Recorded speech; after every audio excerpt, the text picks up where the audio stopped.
everybody. We're back at Comiskey Park, and we hope you enjoyed our between-game show. This is Phil Rizzuto, along with Mel Allen, will be bringing you the second game of this doubleheader. And, of course, Winston is all set to bring you the start of the second game, too.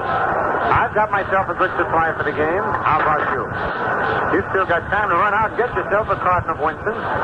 Get through Winston, America's best-selling filter cigarette, because it's the only filter cigarette with filter blend up front. Winston tastes good, like a cigarette should. We'll give you the lineup quickly as the umpires have come out on the field with Al Lopez and Casey Stengel, the rival managers. For the Yankees, Enos Florida leading off, playing right field. Hector Lopez at third base, batting second. Mickey Mantle out in center, hitting third. Norm Stephen batting fourth, playing left field. Bill Skowron at first base, hitting fifth. Yogi Berra doing the catching, batting sixth. Gil McDougall hitting seventh, playing shortstop. Bobby Richardson batting in the eighth position at second base. And Don Larson pitching and batting ninth. For the White Sox, Louis Aparicio leading off, playing shortstop. Nellie Fox batting second and playing second base. Earl Torgerson is the first baseman, batting third. Harry Simpson, who hit that bases-loaded homer yesterday to defeat the Yankees, will be in right field, batting cleanup. Sherman Lala, who played first in the first game and will be now catching, batting fifth. Jim Rivera, who didn't play in the first game, is out left field, batting sixth. Bubba Phillips remains at third, batting seventh. Jim Landis, the center fielder, hitting eighth, and Dick Donovan pitching and batting ninth as the White Sox takes the field.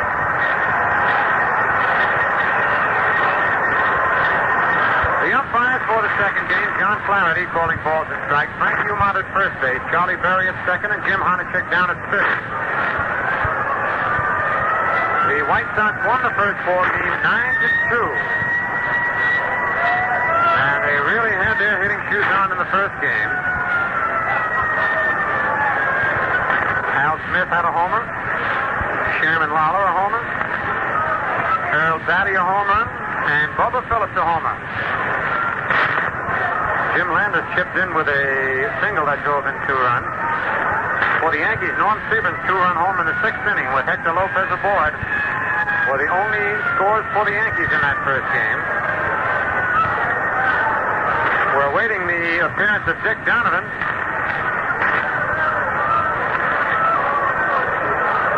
Donovan has won 4 and lost 5.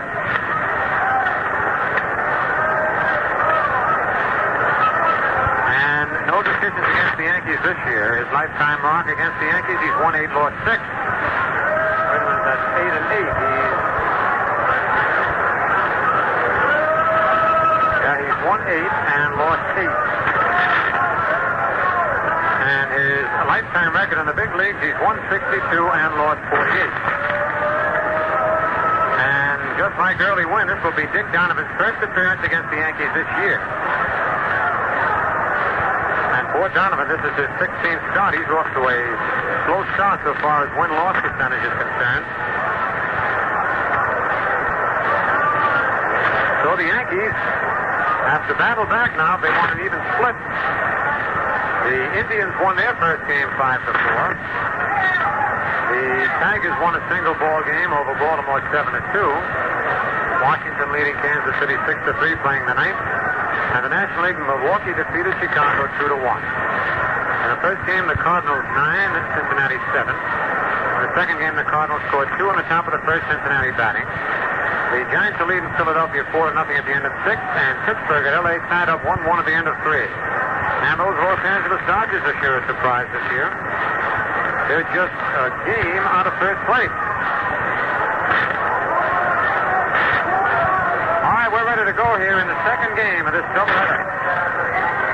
Enos Florida batting 163. Leading off, Enos has 2 home runs and 5 RBIs. He pinch hit in the first game and struck out. Dick Donovan out on the mound. Ground foul outside of first, strike 1.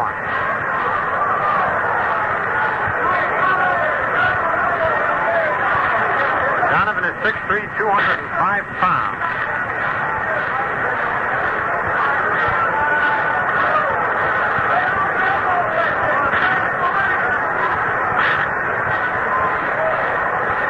Wind up by the big right-hander. The pitch is outside, ball 1-1-1.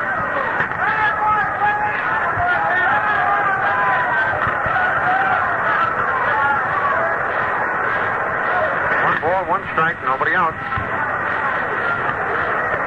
Top of the first inning of this second ball game. Serve is low inside, ball 2, 2-1.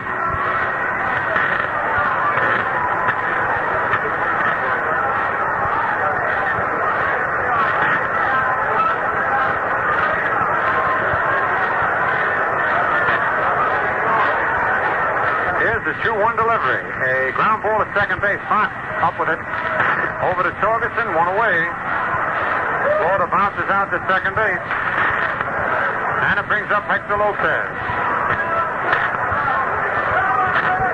Lopez batting an even 300. Has 17 doubles, 4 triples, 12 homers, 48 RBIs.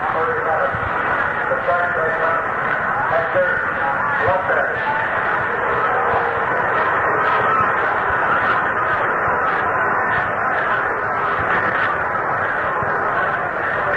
Here's Donovan's first pitch. It's a curve. Strike one called on the outside corner. On deck, Mickey Mantle. In the first game, Lopez was 1 for 3. He was hit by a pitch ball and had a single.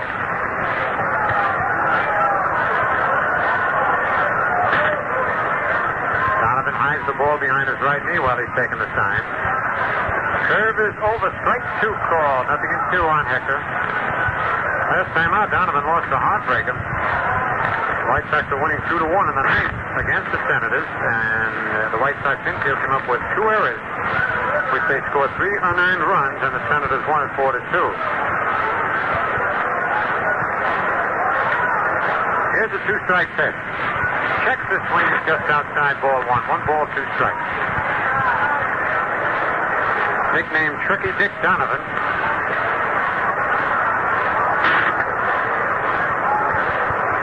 Last year won once against the Yankees, losing 3 times. All right, here's the 1 ball, 2 strike pitch. Outside, low ball, 2, 2-2.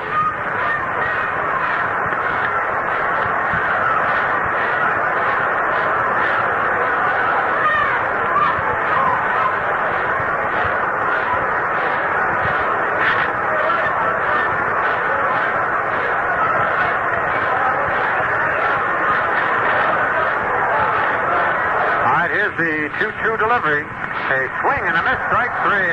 At a sidearm curveball. Lopez goes down on strike. That's 2 away. And here's Mickey Mantle. Mickey's batting .307. 9 doubles, 3 triples, 18 homers, 47 RBIs. In the first game, Mickey was 1 for 4. Had 1 single.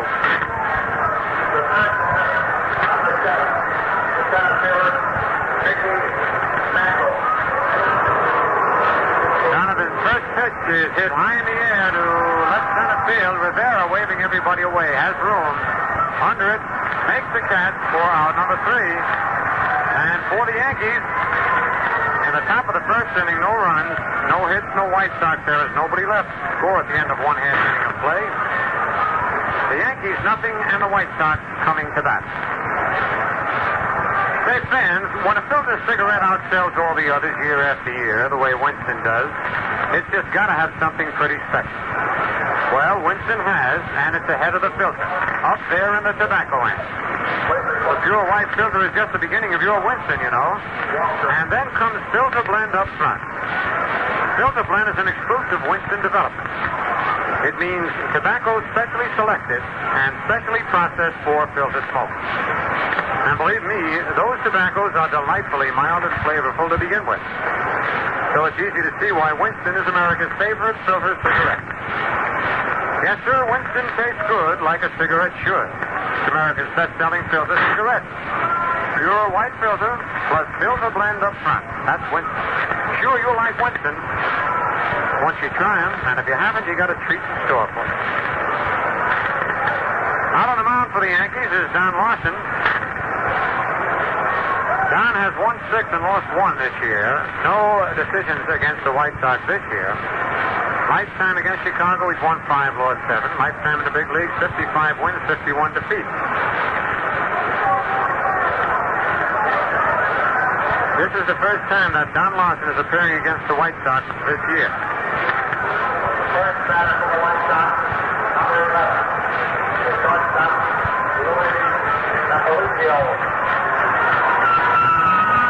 Louis Aparicio, batting .282, 10 doubles, 4 homers, 27 RBI. It's the first pitch on the ground to third. Lopez in, up with it on the short hop. The throw to first in time to get Louis by a step. In that first game, Aparicio was 1 for 5. That was his only hit in the series so far. Nellie Fox, batting .322, 19 doubles, 4 triples, 2 homers, 39 RBIs. The first game, Nellie was 1 for 5, had a double.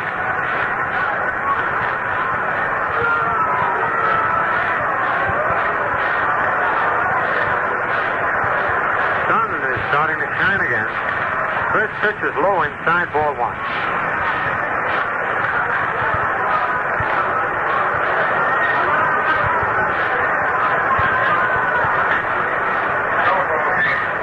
One ball, no strike. Here's the pitch to Fox. He takes it low inside, ball 2, 2-0. Lawson pitching with a no wind-up delivery. Tony Cuccinello coaching at third, and Don Gutteridge down at first for the White Sox. 2-0 pitch is strike 1 called on the outside corner.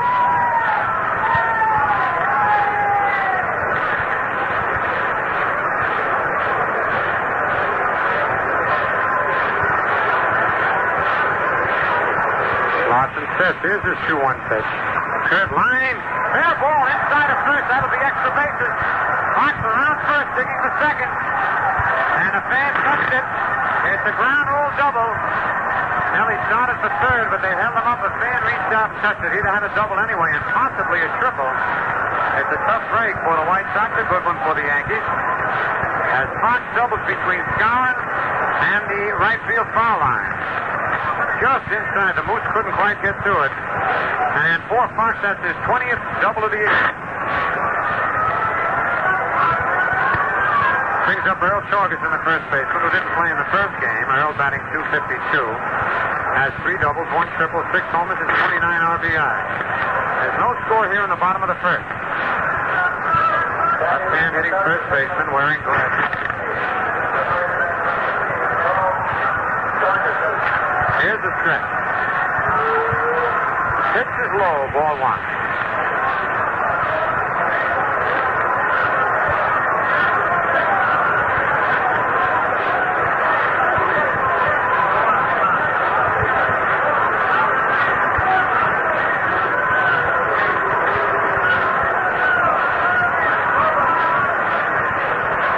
Here's the stretch by Don. Pitch is over, strike 1 called, 1-1 to count. On deck is Harry Simpson.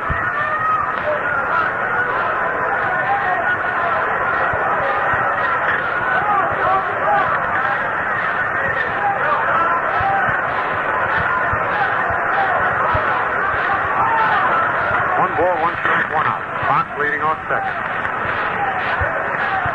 Slow curve, gets away from Yogi, rolls back to the wall. Fox at second, around third, and holds up. It's a wild pitch charge to Don Lawson, a curveball that broke in the dirt. Nellie Fox came storming around third, but the ball bounced off the wall. Back to Yogi. And with Lawson covering the plate, Fox hustled back to third. So now the Yankee infield is coming in and try and cut off this run at the plate if they can. 2 balls and 1 strike on Corbin. 1 out. No score in the bottom of the first.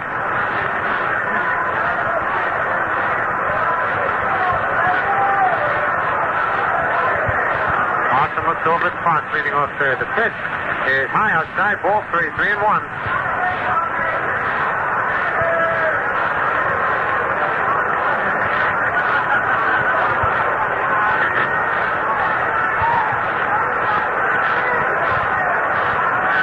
And 1 strike to count.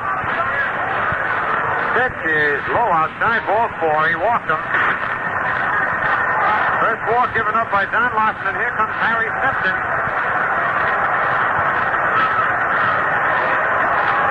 Harry Suitcase Simpson.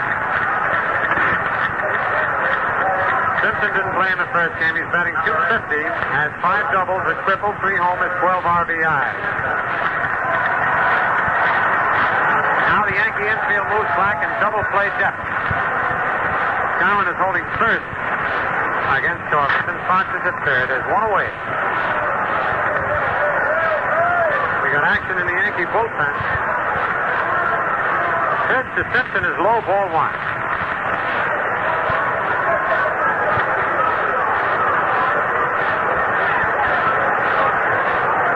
Jim Bronstad is up in the Yankee bullpen.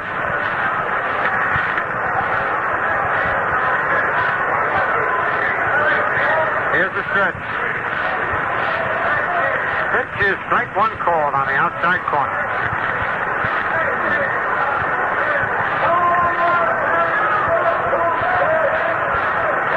1-1 the count on Simpson.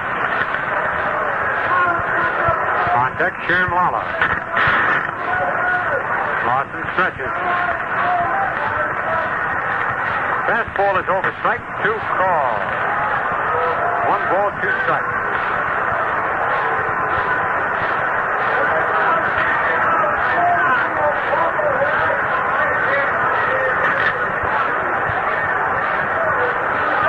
It's a big man for Lawson if he can get him out of there without a run scoring.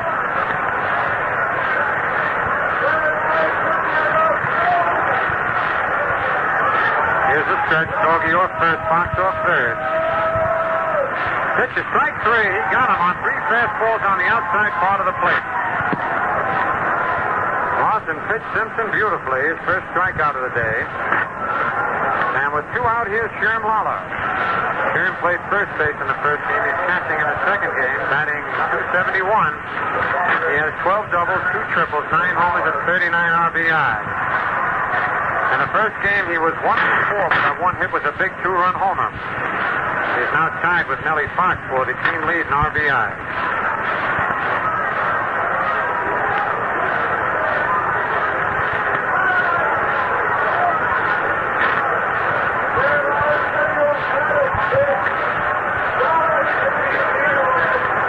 Two men are out.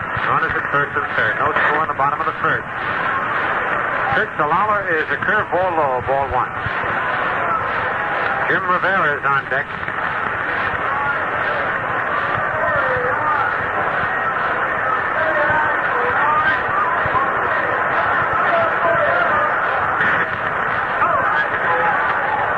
Lawson sets. His pitch is down foul outside of third over in the White Sox dugout. 1 ball, 1 strike. On Sherman Lala.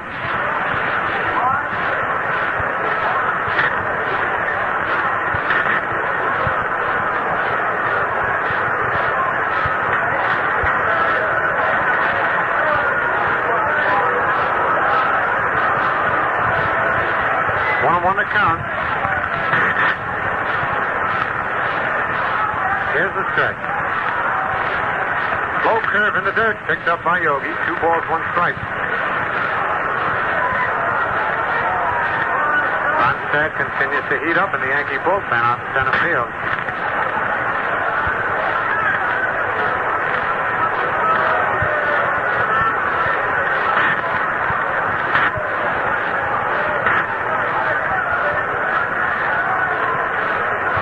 Stretches. Curve is low outside, ball 3. 3-1.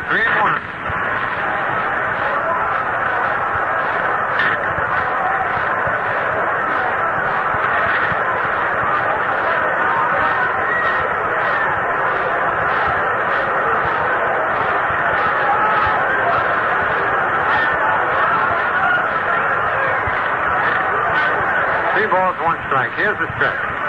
Quick throw to first. Ferguson back in time.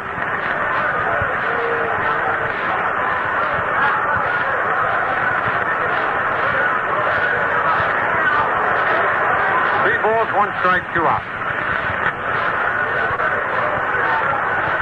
Lawson stretches. Pitch, low curve, hit deep to left field. Way back there, way back. And it's a home run for Sherman Lala.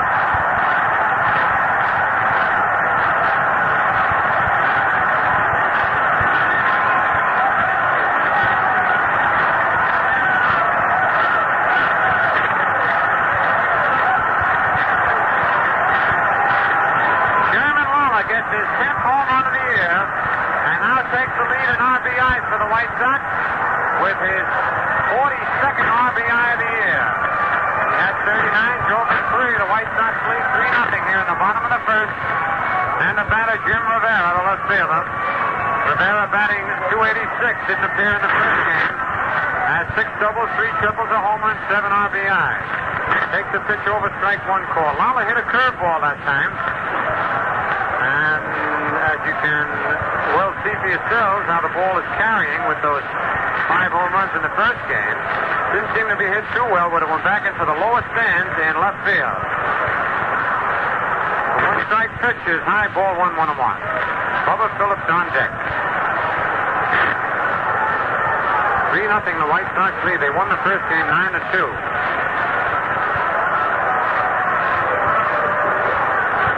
Parsons' pitch is low, ball 2-2-1.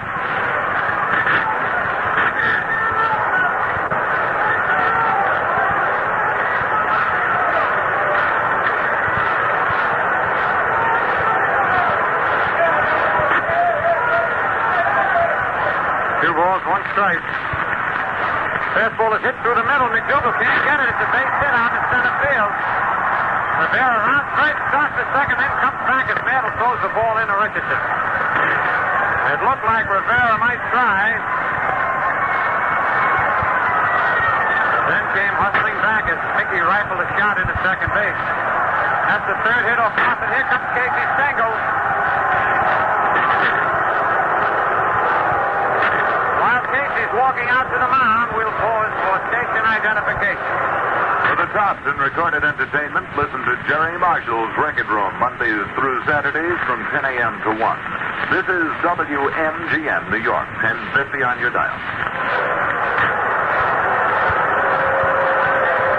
Casey is standing out there with Yogi and Lawson, and he makes the sign of the bullpen. That's all for Lawson.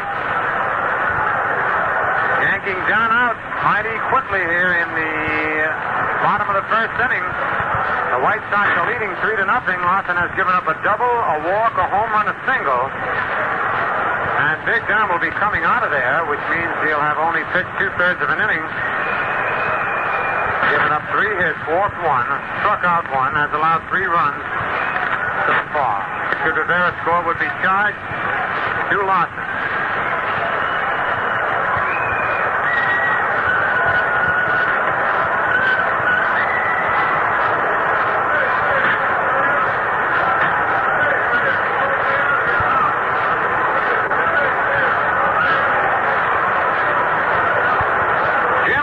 Is coming on. Youngster who has pitched real good ball for the Yankees. Yet he's still looking for his first win. He is second on the team in earned run average with a 2.57. But he has won none and lost 2. So Bronstead will be coming on.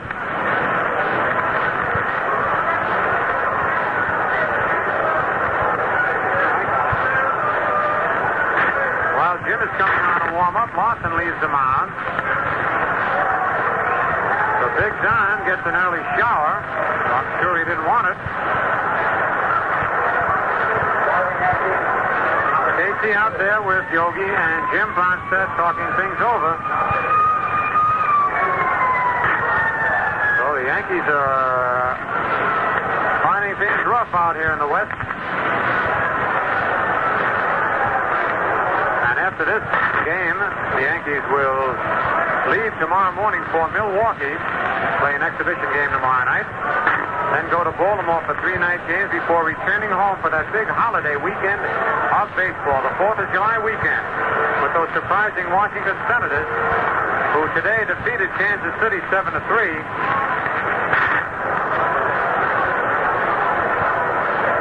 And that's unusual. They won 7-3, and there wasn't a home run hit in the whole ball game. Wind must have been blowing in out there in Kansas City's Municipal Stadium.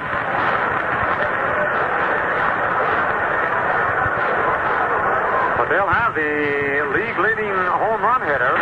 Matter of fact, the league both leads. Harmon Killebrew with 26.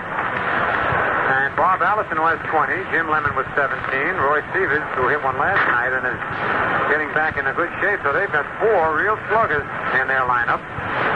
And they'll be in Yankee Stadium Friday night. A 4th of July doubleheader starting at 2 p.m. and another game on Sunday. Jim Bronstead, 6'3", 196 pounds from Fort Worth, Texas. This is his 8th appearance of the year. And it's his 2nd appearance against the White Sox. He started against them back on June 18th. Quick throw to first, and Rivera's back as the fans are hollering, go, go, go. And Rivera was ready to go. Rivera has 5 stolen bases. Here's the stretch. Quick throw to first, and he dives back again head first. Rivera loves to slide on his stomach. Moose fakes throwing the ball back, then tags Rivera, but Jim stands on the bag. Bubba Phillips batting .278. In the first game, Phillips was 2 for 4, a single and a homer. The pitch is fouled back out of play, strike 1.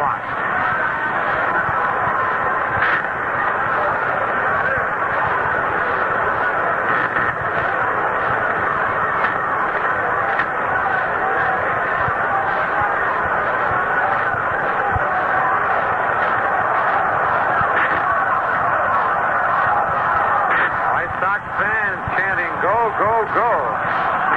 First, Rivera jumped back in this time, didn't slide, and he ran into a solid wall when he hit Skowron. Almost fell over the Moose. Quick pitch is popped in the short center for a base hit. Rivera around second, digging for third. His man will score to third, and he slides head first, and he's in there. Man, is he putting on a show. Time is called by Rivera. Runs that quick pitch, Bubba Phillips, who actually tried to get out of the way of a high inside fastball, and the ball popped to short center.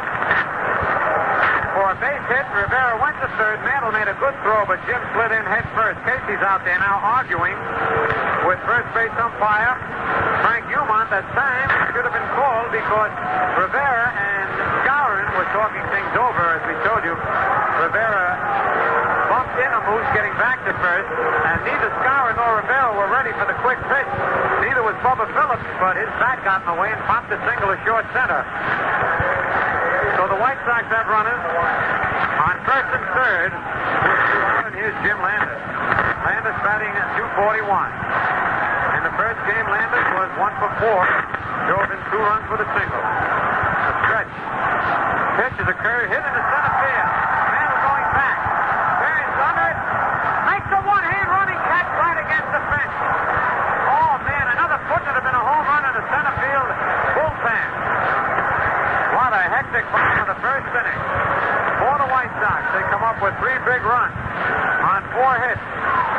No Yankee errors. And 2 men left on base. The score at the end of 1 full inning of play, the White Sox 3 and the Yankees nothing. Well, let's go over the scoreboard. It's been a long time since we read you the scores. In the American League, Washington defeated Kansas City 7-3. Kimmer the winner, Reed the loser. No homers in that game. The Texans defeated Baltimore 7-2. Morsey the winner, Thomas the loser. Charlie Maxwell homered in the third with 1 on. In the first of 2, Cleveland 5, the Red Sox 4. Perry in relief the winner, Harshman in relief the loser. Ted Williams homered in the third, nobody on. Minnie Minoso had 1 in the third with 2 on for the Indians. In the second game, it's 0-0 at the end of 5. Wills against Score. In the National League, the Dodgers 6, Pittsburgh 1 at the end of 4. Daniels against McDevitt. Demeter homered in the fourth with 1 on. The Giants 4 and the Phillies 0 at the end of 6.5. Robinson against Antonelli. In the first game, the Cardinals defeated Cincinnati 9-7. Blaylock the winner, Nuttall the loser. Bridges and Gray homered for the Cardinals. Wisnen had 2 and Robinson 1 for Cincinnati. In the second game, it's the Cardinals 2, Cincinnati 0 at the end of 2.5. Ricketts against Schmidt. And in a single game, Milwaukee defeated the Cubs 2-1. Pizarro the winner. Hillman the loser. Eddie Matthews homered in the fourth with nobody on, his 23rd of the year. Juan Pizarro, who had been sent down to pitch in the American Association, pitched great ball. I know he had 1 no-hitter and 1 near no-hitter. Falls back and pitches himself a beautiful ball. Here's leading off for the Yankees in the top of the second. The White Sox leading 3-0. Sebring batting .266. Dick Donovan ready. The pitch is in there, strike 1 call. In the first game, Sebring was 1 for 3. He homered to account for the only 2 runs the Yankees had with Lopez aboard. Then he was hit by a pitch ball.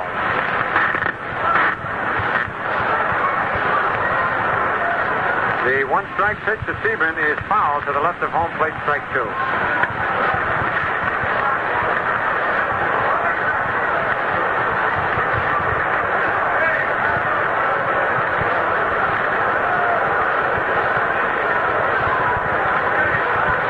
Nothing in 2 on Norm Sebring.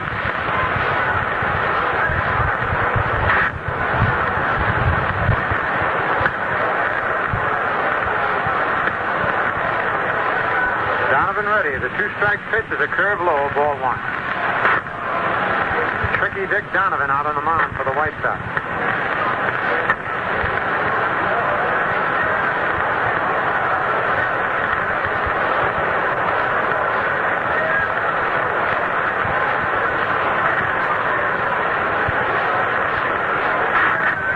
The pitch is lined, a ground ball right at Aparicio, up with it.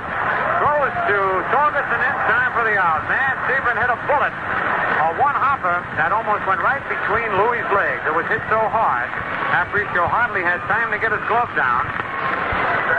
And his rifle to first base gets Sebring. One away. Here's Bill Skowron. Skowron is batting .290. And in the first game, the Moose was 1 for 4. Had a single in the second inning. 3-0. The White Sox are leading. Pitch to Skowron is ball 1. He checked his swing. It was outside.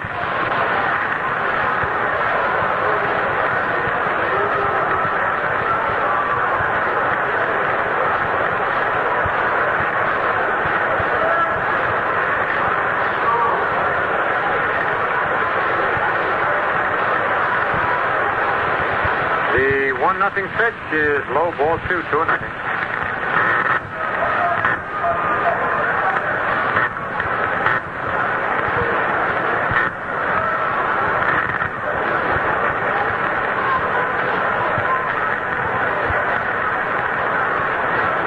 Nobody on. We're in the top of the second.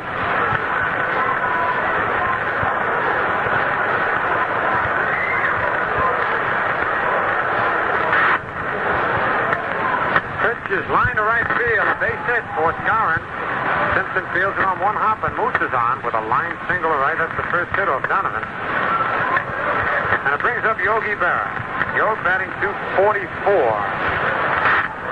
In the first game, Berra was 2 for 4, had 2 singles to right field. Yogi has 7 doubles, 1 triple, 7 homers, and 26 RBI. This is one of the few times that Yogi has not been picked on the All-Star team, either the first or the second team. One away. Torgerson playing in back of Skowron, not holding him on. Here's the stretch. The pitch to Yogi is low, ball 1. It was a curve inside and low.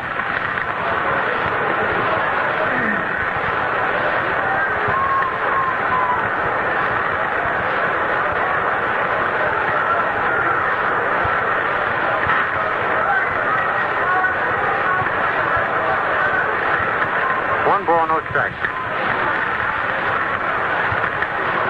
Donovan set. Pitch is low, ball 2, 2-0.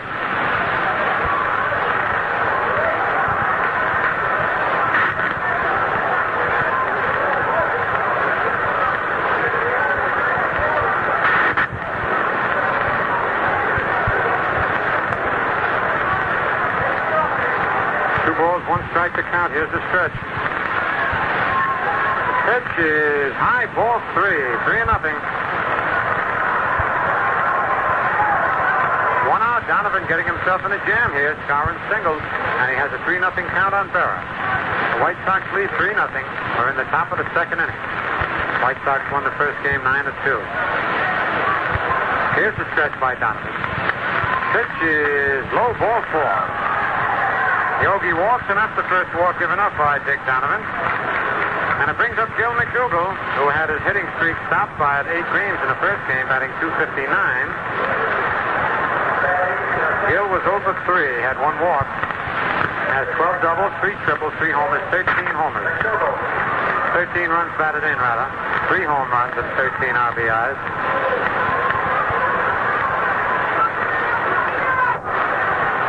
Darwin at second. Berra at first, 1 away. On deck, Bobby Richardson. Here's the stretch by Donovan. Pitches a curve, hit on the ground, is short.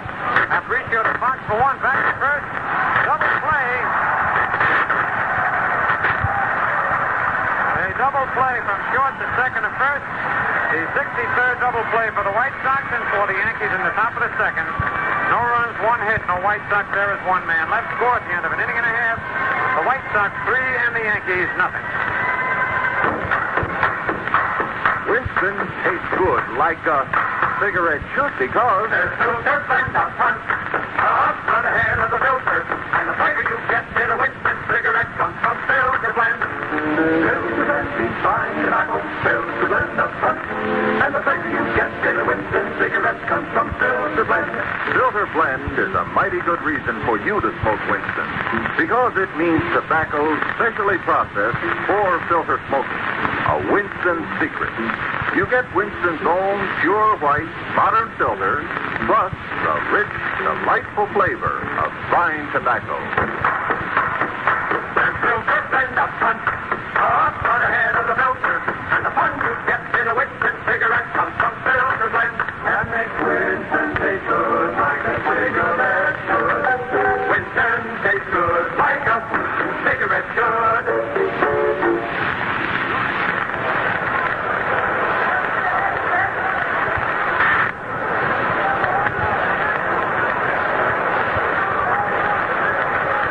The White Sox leading. We go to the bottom of the second inning. And for the White Sox, Dick Donovan will be leading off.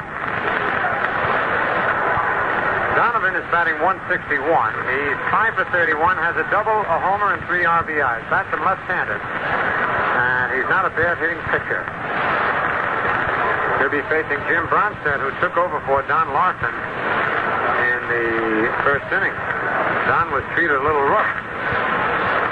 Gave up 3 hits, a single, a double, and a homer. 3 runs.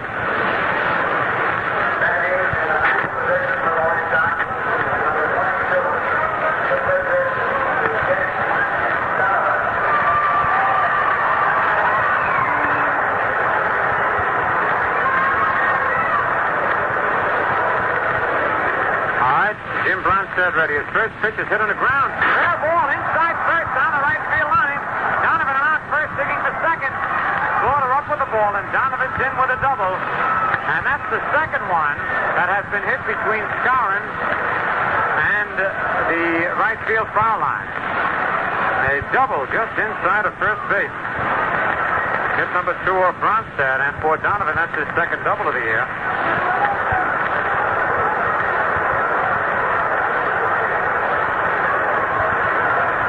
Brings up Louis Aparicio, who bounced to third in the first inning. Aparicio batting 281. And the Yankee infield, with nobody out, will be looking for the possible sacrifice. Here's the stretch by Bronstead. Aparicio takes it high inside ball 1. He was ready to bunt.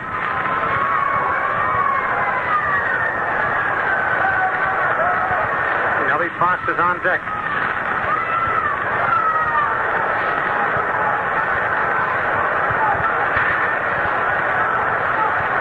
Again, the stretch. Pitch is hit on the ground, and Richardson over to his right, up with it, goes to Skowron in time to get Aparicio. Moving the third is Donovan. Louis did his job. He bluffed the bunt and tried to hit it by Richardson, but didn't hit it good enough. And now Donovan is in scoring position with 1 away at third base. And the batter, Nellie Fox, who doubled down the right field line in the first inning. Fox batting .324. Infield's in for a play at the plate. Here's the windup by Bronstead. The pitch is low outside, ball 1.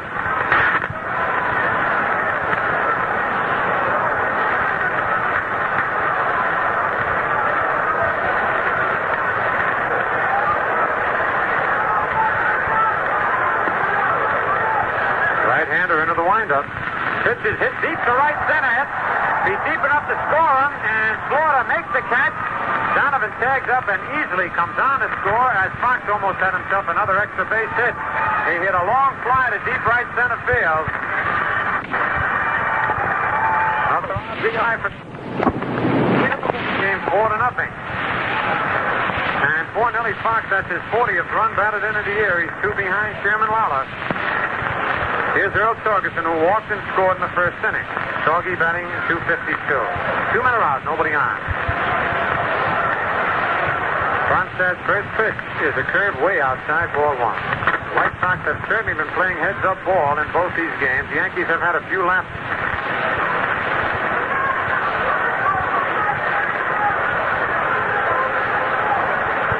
Here's the 1-0 pitch. Inside and low, ball 2, 2-0.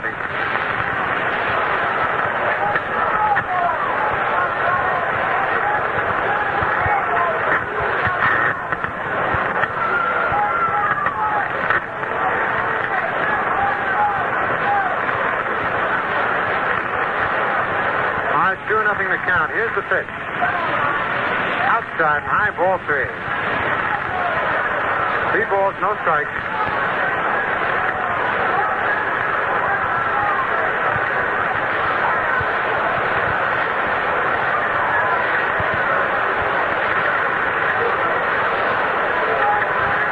The windup and the pitch is over, strike 1 call. 3-1 to count.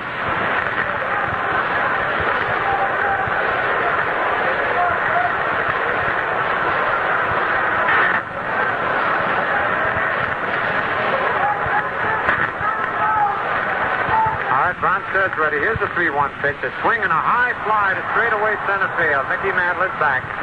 Under it. And makes the catch for out number 3. So for the White Sox, in the bottom of the second inning, they come up with 1 more run. On 1 base hit, no Yankee errors, nobody left. Score at the end of 2 innings. The White Sox for the Yankees, nothing, and will pause for station identification. 5 minutes before every hour, hear the latest news on WMGM. Be sure of getting the up-to-the-minute story of our changing world. This is WMGM New York, 1050 on your dial.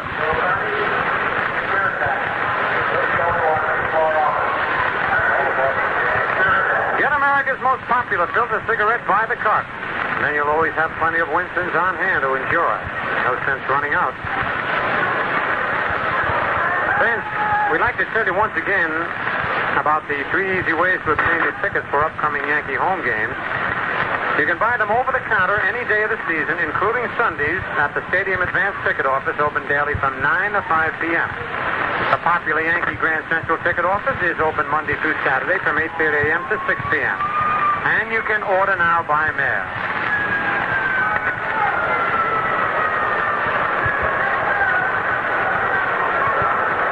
I want to remind you, too, about the Yankee-Boston Red Sox makeup game on Tuesday night, July the 8th. That's the night after the Pittsburgh All-Star game.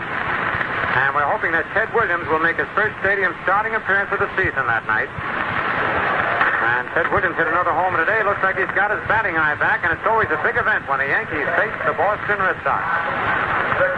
All right, here's Bobby Richardson ready to go for the Yankees. In the top of the third, the White Sox lead 4-0. Richardson batting 2-2. In the first game, Bobby was 2 for 3, had 2 singles and a walk. All right, Dick Donovan ready out on the mound. The pitch to Richardson is high, ball 1.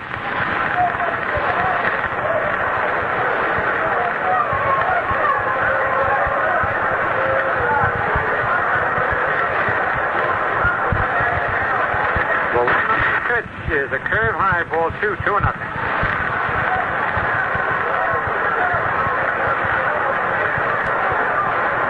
2 balls, no strikes.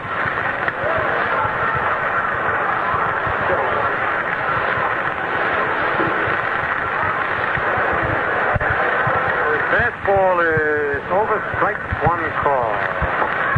Ralph Terry is loosening up for the Yankees out in the bullpen. Ronstadt is due to be the next batter.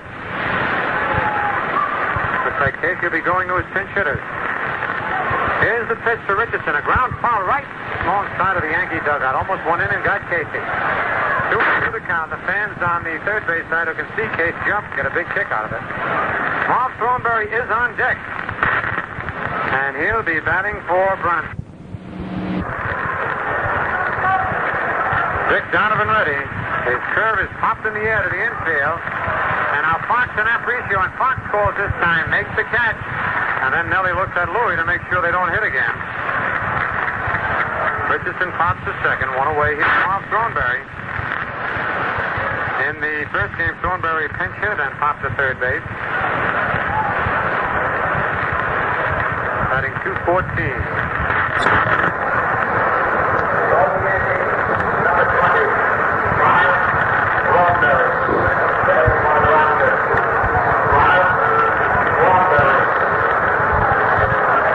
Here's the first pitch to Thornberry, a foul down the first baseline, strike one. Hit the screen, bounced back into the stands.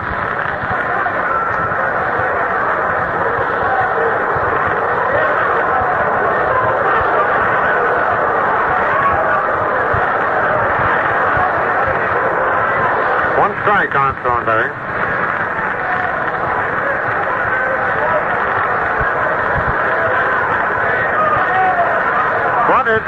Right back to the box. Donovan under it makes the catch for out number two. Thornberry tries to drag a bunt and popped it right up in the air back to the mound where Donovan made the catch. Two away, and here's Enos Slaughter who bounced to second base. In the first inning, Slaughter batting 159. 4-0, the White Sox are leading here in the second game. They won the first one 9-2.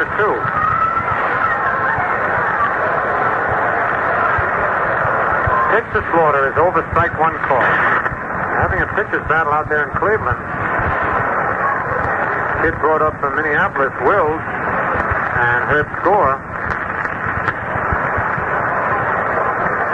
Curve is a swing and a miss, strike two. Slaughter went all the way around.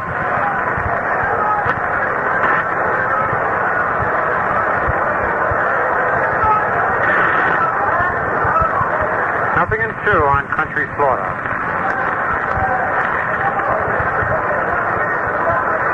Pitch is popped in the air to short center field. Landers coming in, digging, still coming, and makes a running catch just in back of second base. Boy, he had to come a long way. Jim Landers, who can really run, really had himself a long run to get that short fly ball. For the Yankees in the top of the third, no runs, no hits. No White Sox errors, nobody left. Score at the end of 2.5 innings. The White Sox 4 and the Yankees nothing. Say, fans, among all the filter cigarettes on the market today, Winston with its pure white modern filter is the top seller. Now you wonder why that is, fans? That's because it's what's up front that counts. And Winston is the only filter cigarette with filter blend up front. Filter blend is an exclusive Winston development. It means tobacco specially selected and specially processed for filter smoking. So you see, the pure white modern filter is only the beginning of a Winston. Filter blend up front, up the head of the filter, gives you the bright, clean flavor you've been looking for. No wonder Winston tastes good, like a cigarette should. And no wonder Winston is the best-selling filter cigarette. Yes, sir, it's what's up front that counts. And if you're a person who appreciates what good filter smoking can be, you try these Winstons of mine, and you'll make them yours, too.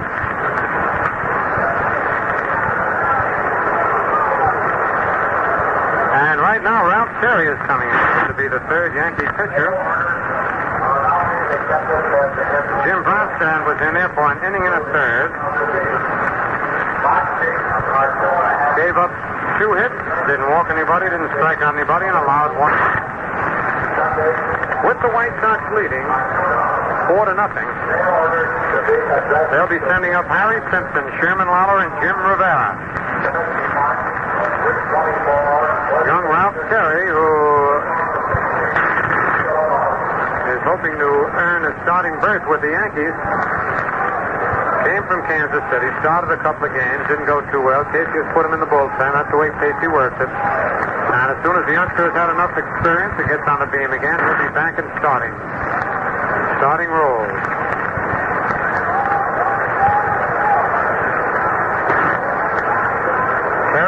making his 17th appearance of the year. He's won 2 and lost 5. Right-hander.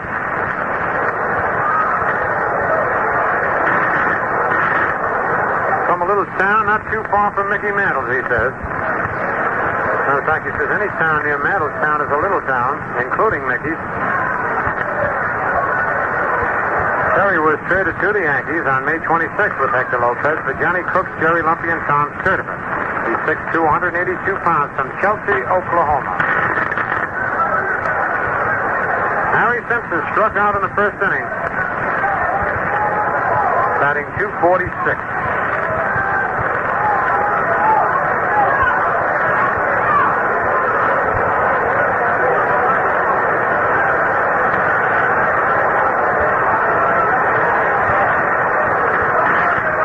Terry's first pitch is a curveball that's over strike one call.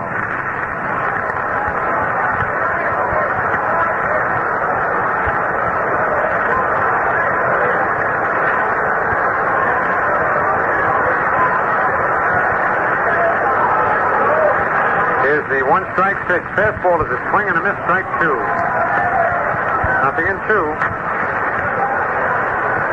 Ralph goes to the rosin bag again. About the only pitcher I know that picks the rosin bag up and then lays it on the ground. Doesn't throw it or drop it. Places it gently on the ground. The 2-strike pitch is strike 3. Simpson swings and misses. And Terry strikes out the first man he faces. And it brings up Chairman Lalo, who hit that 3-run homer in the first inning. He also had a 2-run homer in the first game.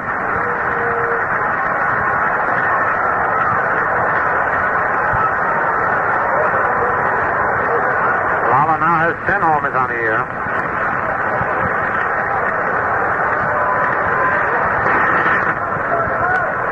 Terry's curve is outside, ball 1.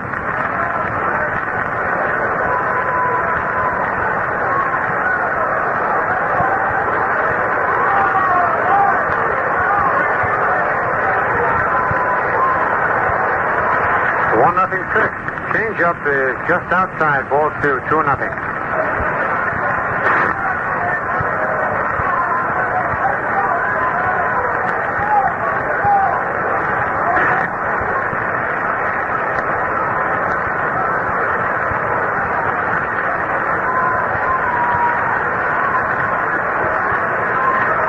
All right, Terry's ready. The 2-0 pitch. Fastball is lined to left field. That's a base hit, maybe extra bases. Ball gets by deep and bounces off the wall. Lalo around first, digging for second. And he's in at second with a stand-up double. For Lalo, his double of the year. Man, that was a line shot that Stephen couldn't catch up to. And as it went by him, it hit the wall and bounced back towards the infield. 1 out, runner at second. Here's Jim Rivera, who singled to center in the first inning. Rivera batting .295.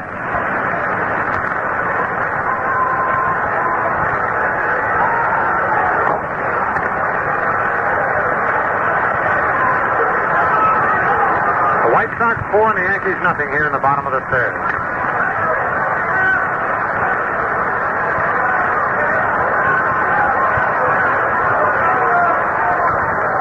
Rivera steps out of the box. Terry took a little bit too much time out on the mound.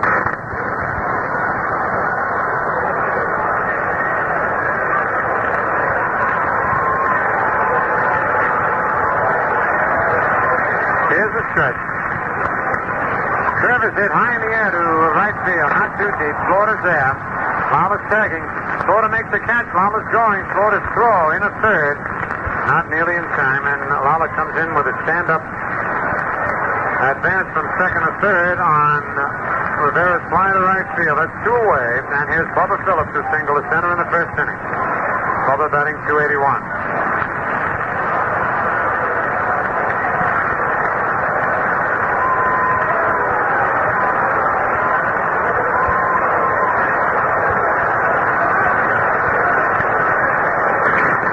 Jim Landis on deck.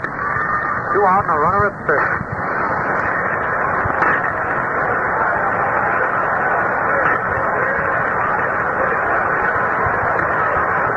first pitch.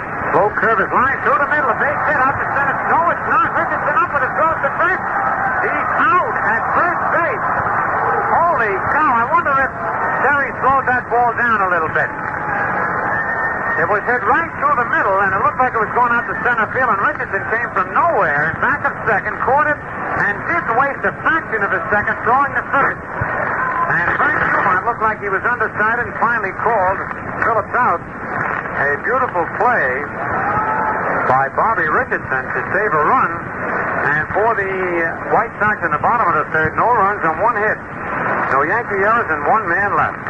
Man, I was way ahead of myself there. I never thought Richardson had a chance to get that one. It was evidently not hit as hard as it looked, or Terry slowed the ball down a little bit as it went by him.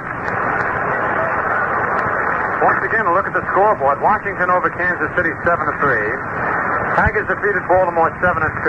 Cleveland won the first game 5-4. In the second, it's 0-0 at the end of 6. The Dodgers lead Pittsburgh 7-1 at the end of 5.5. The Giants are leading the Phillies 6-0 at the end of 8. Cardinals won the first game 9-7 from Cincinnati and lead in the second game 3-0 at the end of 4. Milwaukee defeated the Cubs 2-1.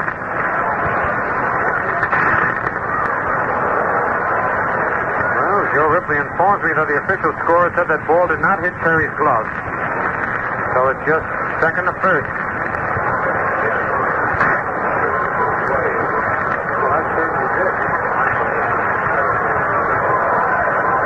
All right, Hector Lopez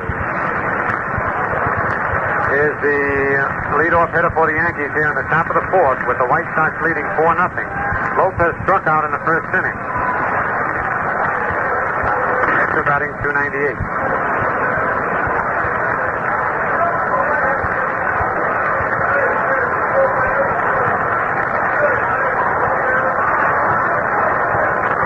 Here's the first pitch to Lopez. It's a curve low, ball one.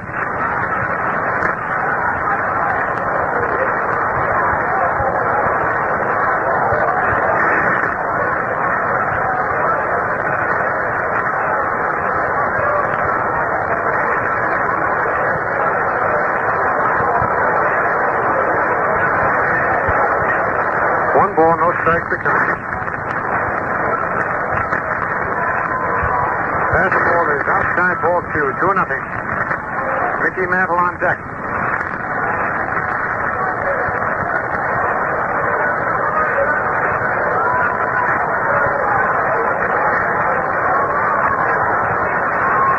The 2-0 pitch is low, ball 3, 3-0.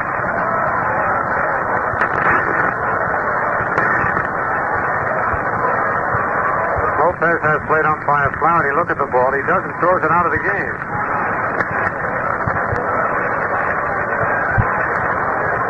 Three and nothing on Hector Lopez leading off the top of the fourth. White Sox lead 4-0.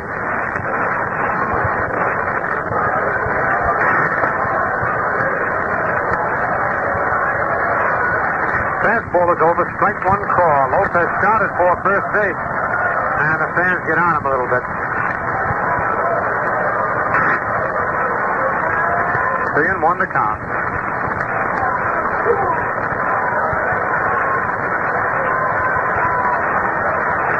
Here's the 3-1 pitch. A fly to shallow right field. Simpson under it and makes the catch for out number 1. One away. Here comes Mickey Mantle. Mickey fly to left center in the first inning. Batting .306.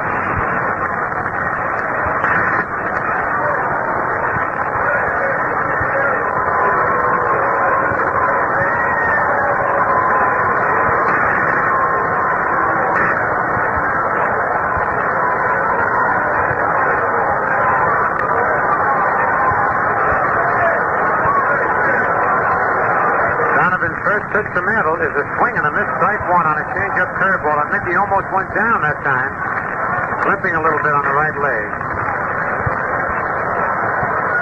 Donovan fooled him with that change.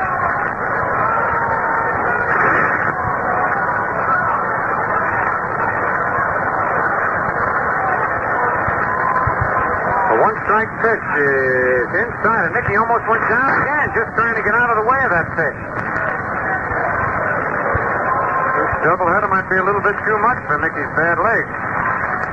On the first one, he swung, but this one, he just tried to get out of the way, and the leg caved in a little bit. Didn't go all the way down, but you could see him start going down.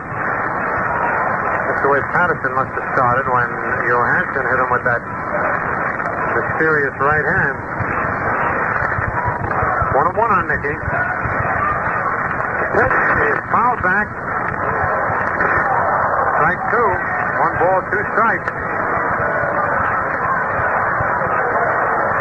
Quite obvious that Mickey is in a little bit of pain. And the leg is a little tender. 1 ball, 2 strikes. But he's a fella who can get out of a ball game no matter how badly he's hit. He loves to play. All right, here's the 1 ball, 2 strike pitch. He starts the bunt, takes it, ball 2, 2-2. Pitch was low. Donovan doesn't like that ball, and that's a new one. Mick was ready to bunt with 2 strikes on him. He hasn't had too much success this year, as much as he's had in the past.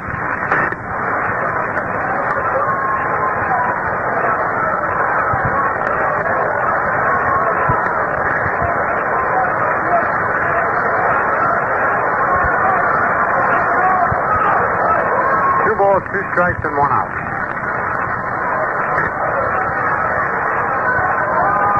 Pitch is hit on the ground at first base.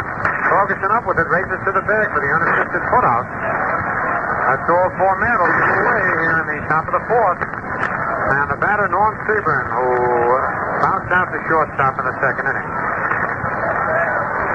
Seaburn batting .265.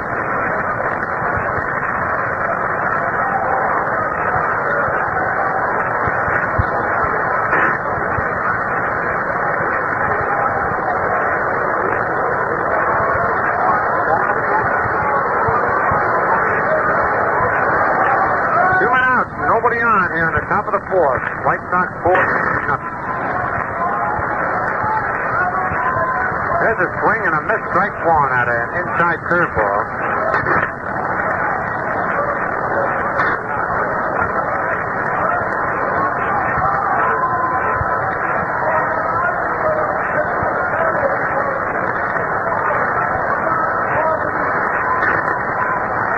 The 1-strike pitch is inside ball 1-1-1.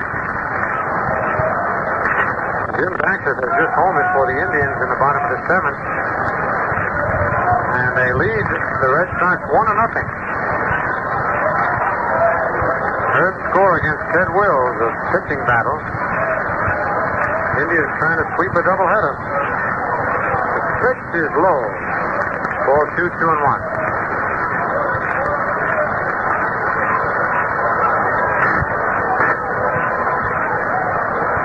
Balls, 1 strike, and 2 out.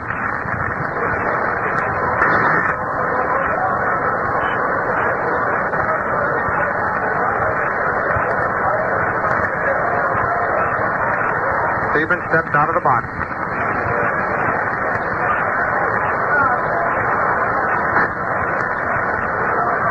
Now he's back in, ready to go. 2 out, a 2-1 count on him. Tricky Dick Donovan ready. Pitch is a ground ball. Torgerson up with it. Goes to first for the unassisted putout. 2 in a row for Torgy for the Yankees in the top of the 4th. No runs, no hits, no White Sox. There is nobody left. Score at the end of 3.5 innings of play. The White Sox 4 and the Yankees nothing. Winston tastes good like a cigarette should because There's filters and a punch. Up on the head of the filter. And the pleasure you get in a Winston cigarette comes from Filter Blend. Filter Blend, fine tobacco. Filter Blend, the punch. And the pleasure you get in a Winston cigarette comes from Filter Blend.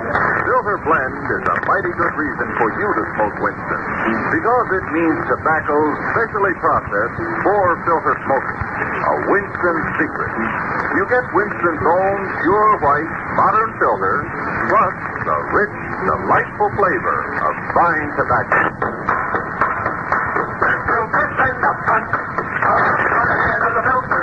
And the fun you get in a Winston cigarette comes from Filter Blend. And makes Winston taste good like a cigarette should.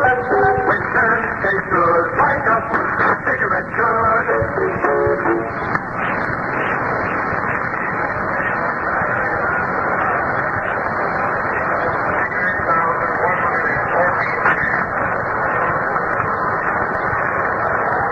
we get ready to go in the bottom of the fourth, the official paid attendance was just announced, 46,121. So the total attendance for the 3 days that the Yankees have played here at Comiskey Park, 101,654. The Yankees sure draw them in. This is the largest crowd at Comiskey Park since back on June 11th, 1957, when the Yankees were here for a Sunday doubleheader. But they had 49,000 then.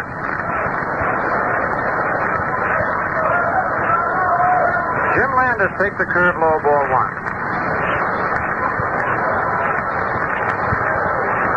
Landis lined out to deep right center field in the first inning. Batting .240. Mantle made quite a play on that one.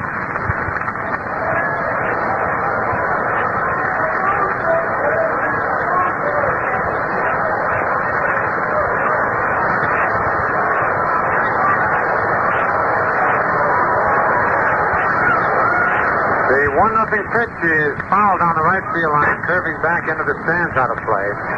1-1 to count.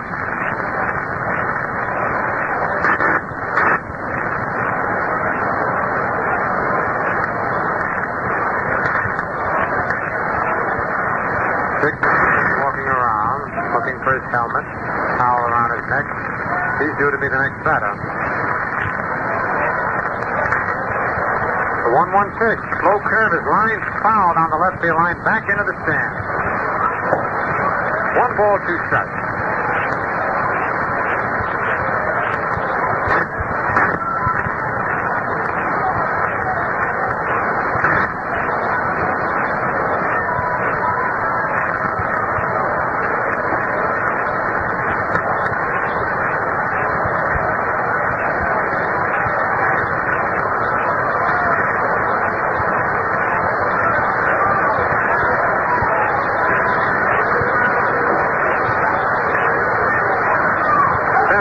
Back to the box on 1-hop. Perry up with it. Over to Scowen, it's 1 away. Ralph hits Landis right off the bat. 1 out. Here's Dick Donovan, who doubled the right and scored a run in the second inning. Donovan batting .188.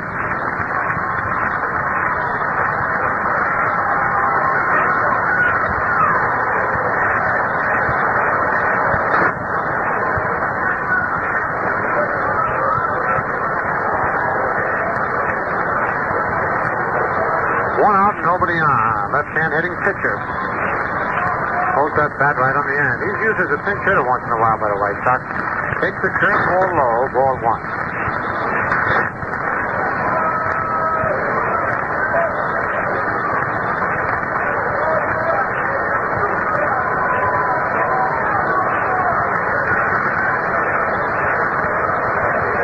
1-0 pitch. Another curve at the swing and a missed strike 1. And all the way around on that one.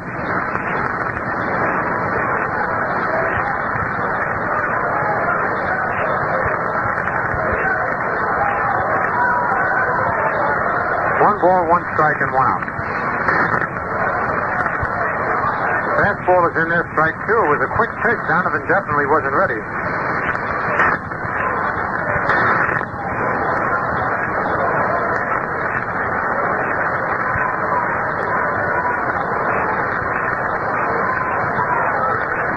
Fastball to strike 3. Got him swinging. Fastball right by him. That's strikeout number 2 for Terry. And it brings up Louis Aparicio, who's 0 for 2. Bounce to third, bounce to second. Batting .280.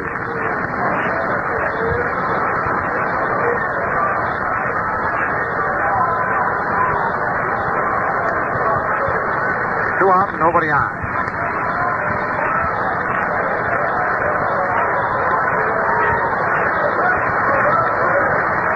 That's over 6-1 call.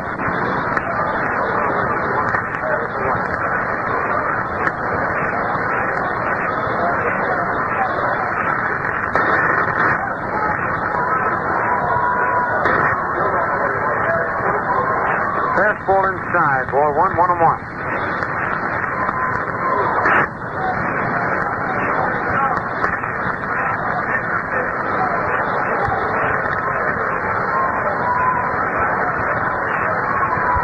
One ball, 1 strike. Terry goes for the Rosenberg. Aparicio picks up some dirt. Here's the 1-1 pitch. Curve is lined off Terry's glove over towards third. Lopez up with it. Throws to first. Not in time. Man, did that Lopez run. That ball hit Terry. Let's see just where.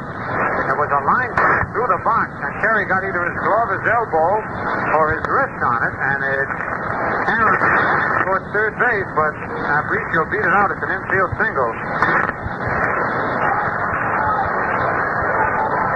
Yogi and Lopez are out talking with Terry. Terry's not rubbing, so we can't tell where it hit him. He either got his glove on it or part of his arm.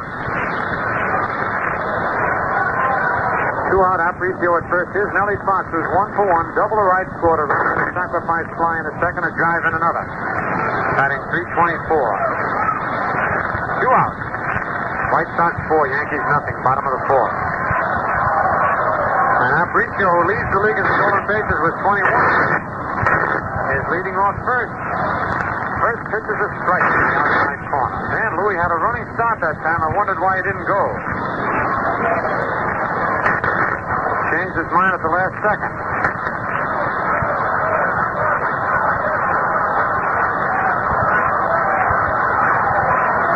Stretch. Pitch is fouled down the third baseline out to left field. 2 strikes. Aparicio taking a big lead, and Terry pauses enough to have him stop. He hasn't thrown over there.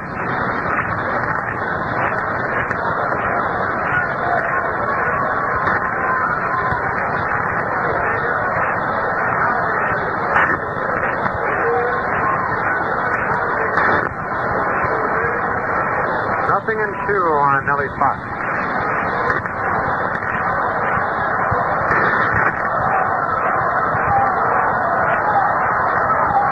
Here's the stretch. Pitch is line to left field, a base hit. Stevens up with it. Man, that Fox has certainly come out of his slump against the Yankees. 2 more base hits for him. He's 2 for 2 in this game. He had 2 hits Friday night, 2 hits Saturday, 1 in the first game of the day. He's got 2 here in his second game. That's 7 hits so far in the series. And here's Irvin Ferguson, who walked and flied to center. Doggy batting .250. 2 out, runners at first and second. Now, Fox has an alley between third and short. You never knew where to play him.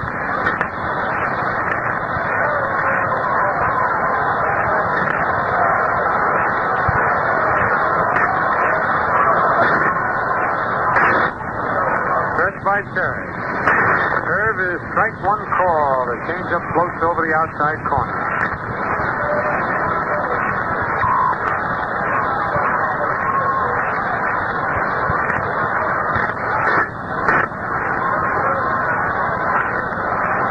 Fastball is low. Ball 1-1-1.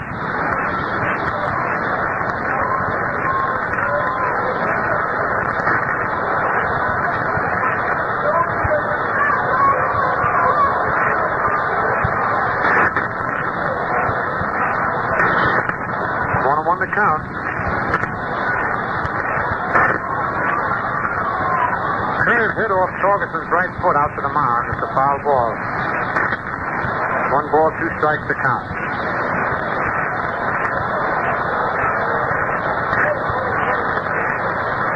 Flaherty looked at the ball. It's all right. 2 pilots must have worn off in their second game.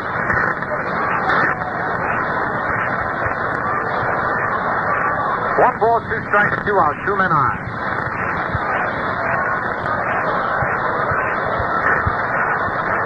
I think the Yankees have seen enough of Fox this game and all year. He's really good a year against the Yankees. Fastball is line foul outside of first. Out front of that fastball.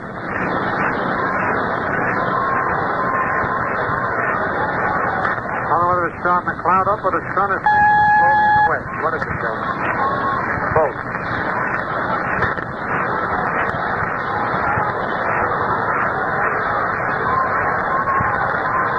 One ball, 2 strikes, and 2 outs.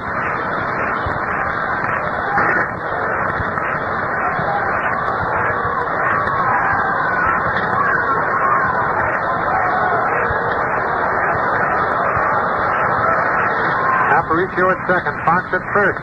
They can run. There's the stretch.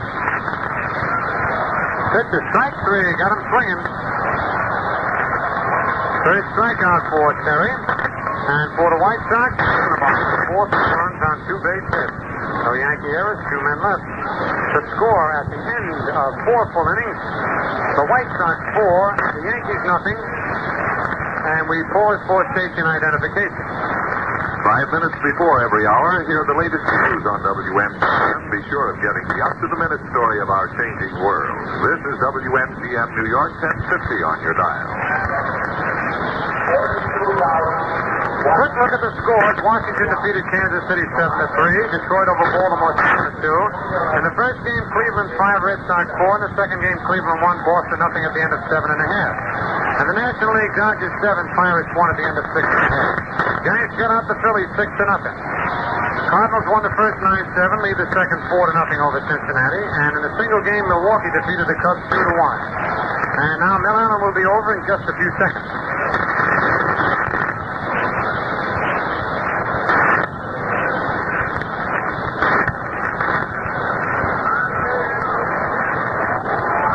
First half of the 5th inning. Bill Scarron will be coming up. Berra on deck and McDougal to follow. Someone wired in from Pottsville, Pennsylvania wants to know if there's ever a fair ball hit outside of Yankee Stadium. The answer is no. Your host for the remainder of the ball game, the Crisp Refresher, Valentine Beer. The crisp taste of light with 2 lots of beer. Valentine Beer, the Crisp Refresher. Valentine Beer. Now the largest selling beer in the East. Dick Donovan pitch. Swung on, there's the drive into right center. Landis moves over 100 and makes the catch and is one away. Now in the swing of the right in the second inning. Was batting .293. Berra walked in the second inning.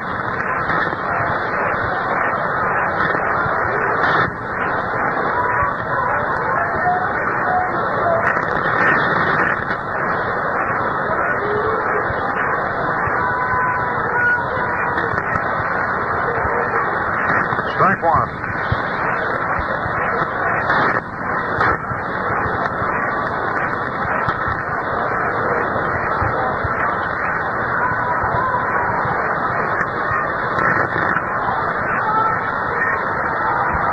Next delivery. Swung on, fouled off back to third, out of play. 2 strikes on Berra.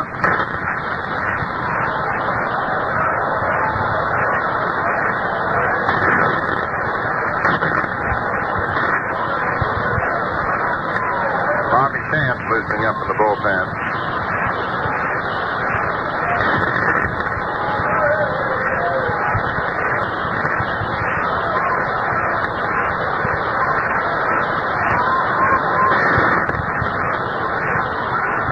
Yogi fouls it off.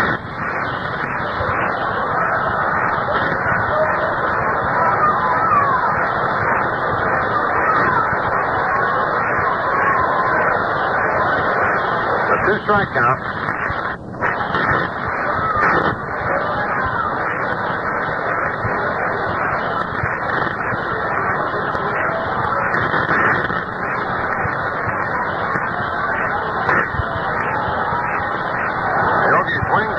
Strike 3.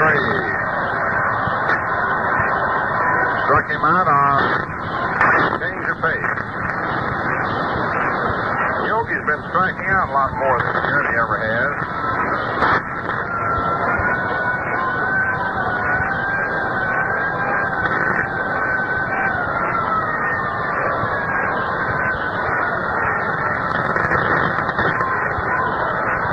Well, that's only his 17th strikeout this season for him.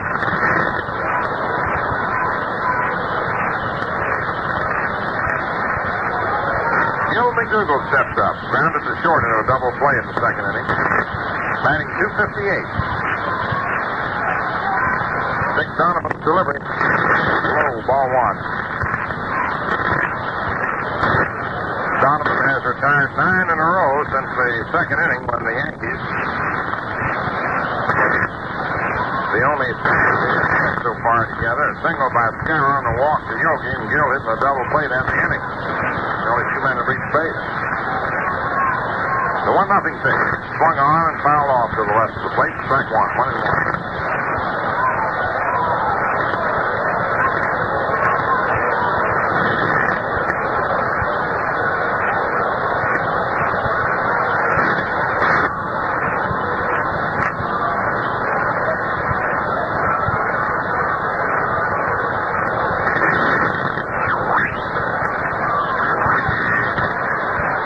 One strike on Gill.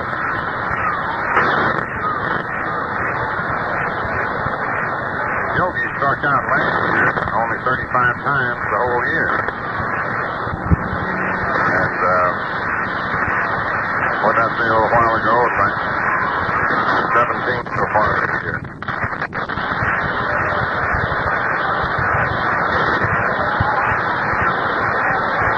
One ball, one strike. Nick Donovan pitch. Low outside. Ball 2, 2-1.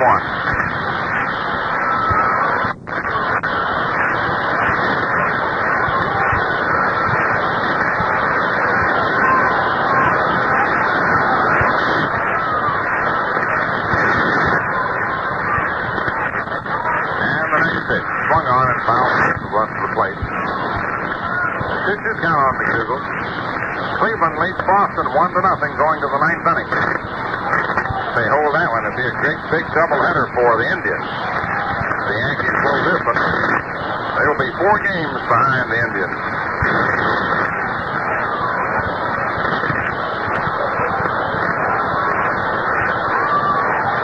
Two balls, 2 strikes.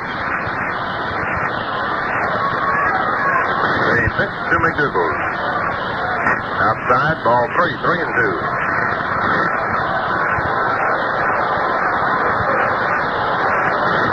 Funny how teams have had the sharp dips and sharp rises this year. The payoff pitch is low outside for ball 4.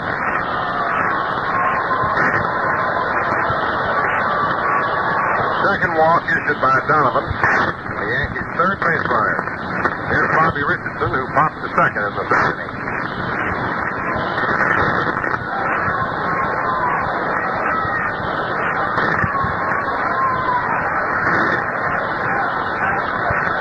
Outfield straight away. Chance is loosening up. If Richardson should get on, may have to consider for Terry.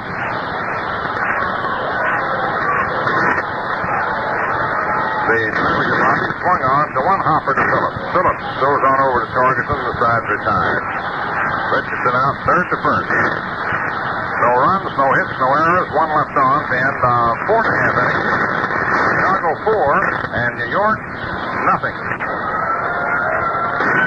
Right now, here's a popular song from Pretty Joe of Columbia Records.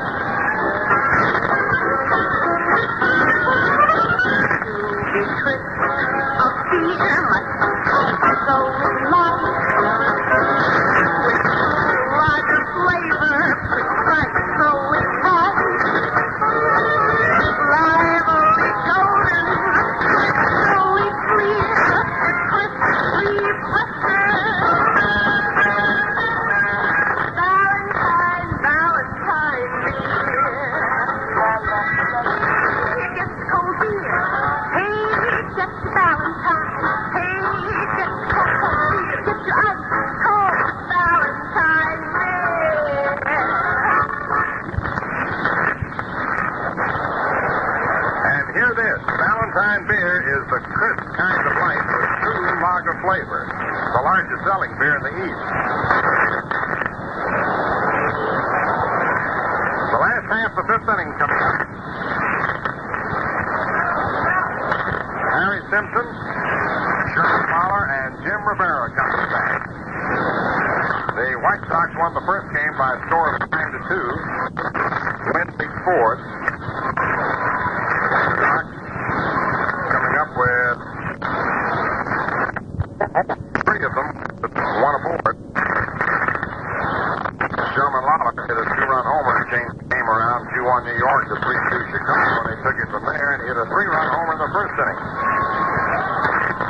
Harry Simpson up. Pitch is inside from Ralph Terry. Don Larson got shelled in the first inning. Bromstead took over for him in the third. Terry came on in the third inning.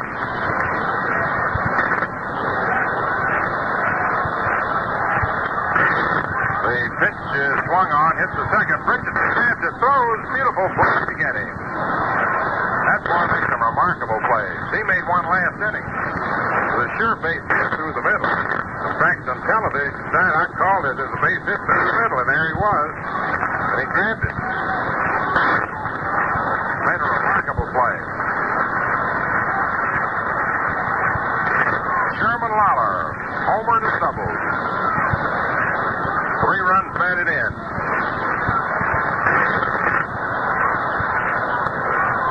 It's back to 277. The pitch, low outside, ball 1.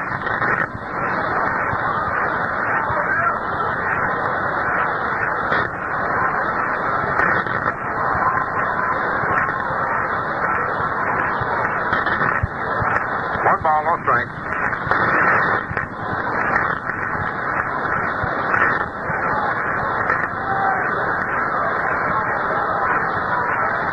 And the delivery. Swung on, bounced to short, deep. McDougal throws on over to Skowron. And he tags Lawler coming by.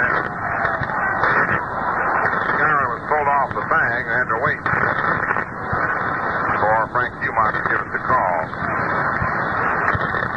2 away, and the batter is Jim Rivera.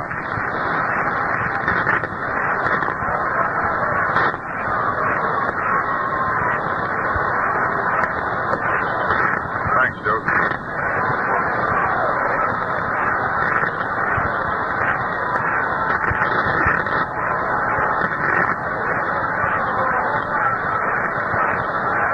Ralph Terry's delivery to Rivera is swung on and fouled off out of play to the left of the plate. Strike 1. 1 strike.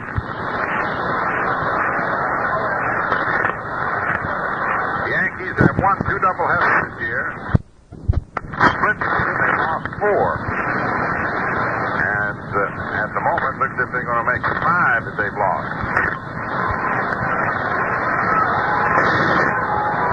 They've looked very listless in the second game. The first game, they just looked bad in that 1 inning. 2 pop-ups were dropped and led to a 3-run inning. Outside fastball, they count 1-1.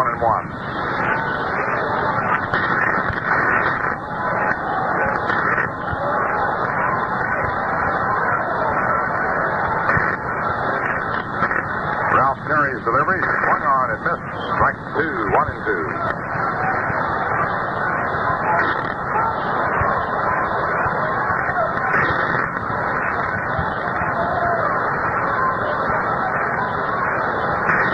Two strikes.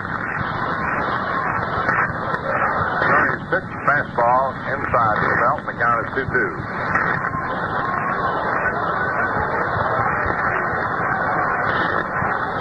After the Yankees' early season reversals, he got the ship righted pretty well.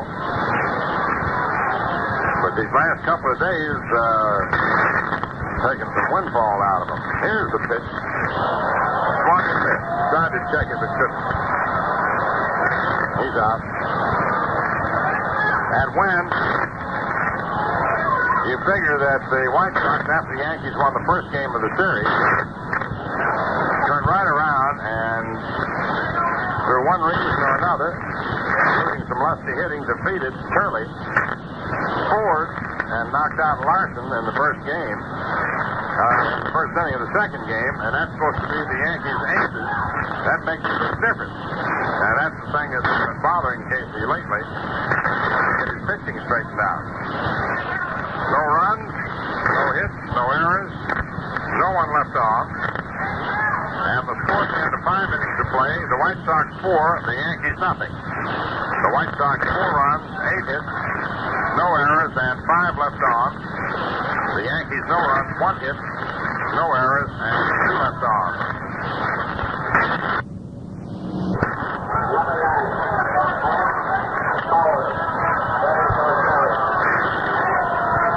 In the first half of the 6th inning, Hank Bauer comes up to bat for Ralph Terry. Dick Donovan pitched and swung on and fouled off, coming back up onto the screen.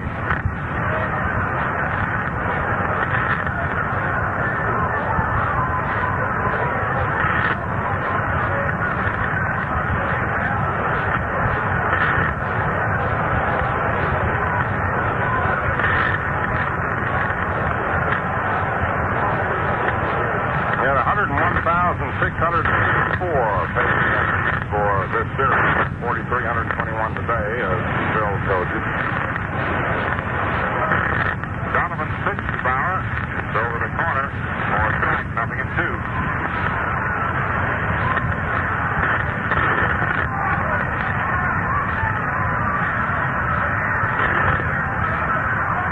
Two-strike count on Hank.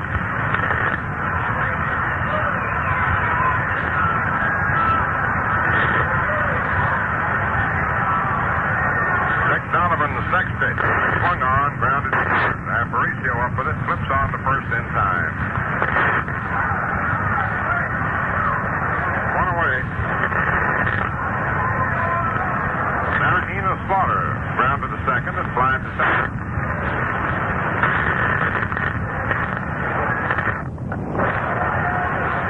Hector Lopez follows.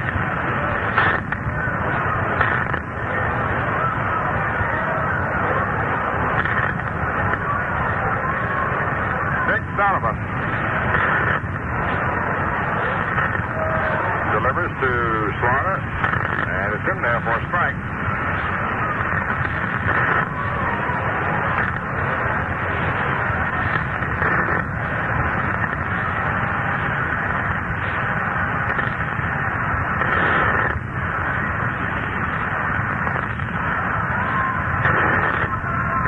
Slaughter swings and hits a fly ball to short center. Landis in, and he's got it. 2 away. Hector Lopez coming up. Struck out and flying to right. The only base hit the Yankees had was Allen's clean single to right in the 2nd inning. Farrell walked and McDougal walked. The only other Yankee base runner.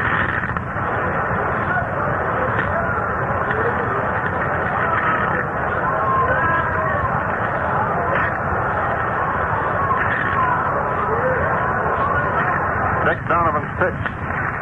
Inside, ball 1.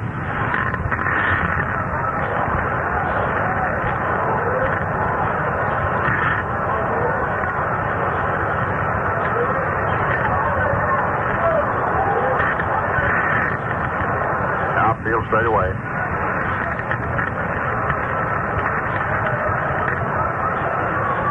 There's the ground ball hit foul. Rossetti. A 1-1 count.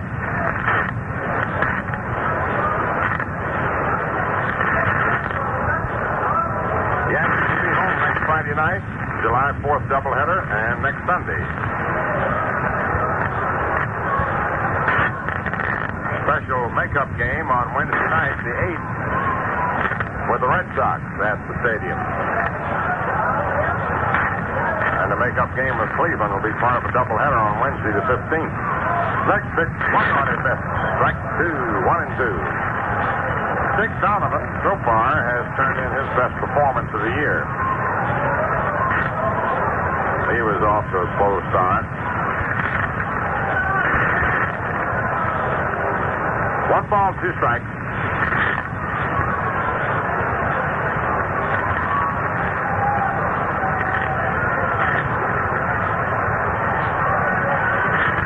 Next pitch, swung on, foul back out of play.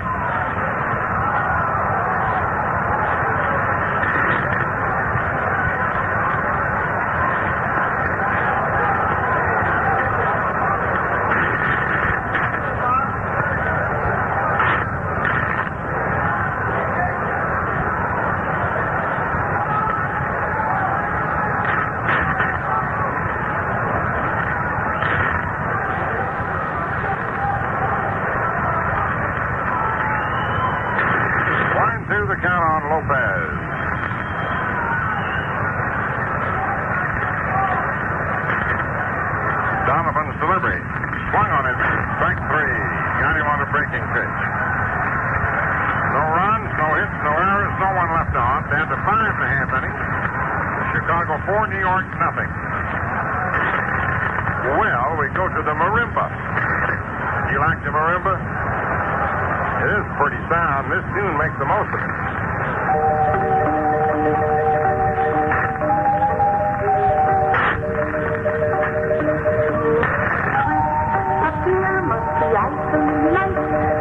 Icily light with true water flavor, precisely right, precisely right, lively golden, crisply clear, the crisp refresher, the crisp refresher, Valentine, Valentine's beer. Hey, get your cold beer. Hey, it's Valentine. Hey, get your cold, cold beer. Get your ice cold Valentine beer. Valentine beer, the crisp kind of light with true flavor. No wonder it's the largest selling beer in the East.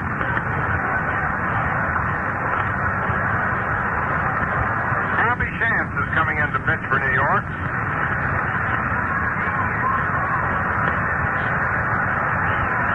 Ralph Terry came on in the third inning. His 3 innings, he allowed 3 hits and no runs.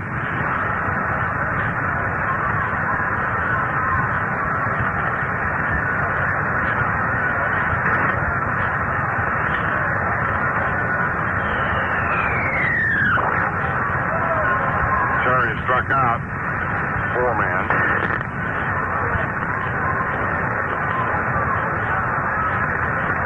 And didn't walk anybody. For those of you who may have just tuned in, after winning the opener 9-2, then leading forward.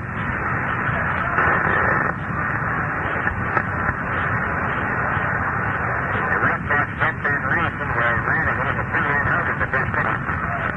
Left Wilson off the first one, and then fourth round in the second inning off Bandstand. Meanwhile, the Yankees have forced exactly 1 hit out, Dick Donovan, through the first 6 innings.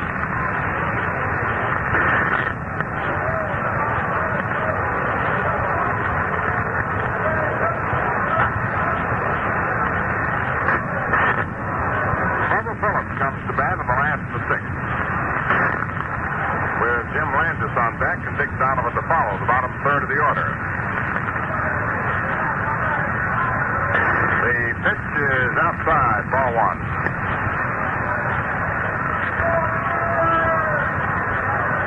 One ball, no strikes.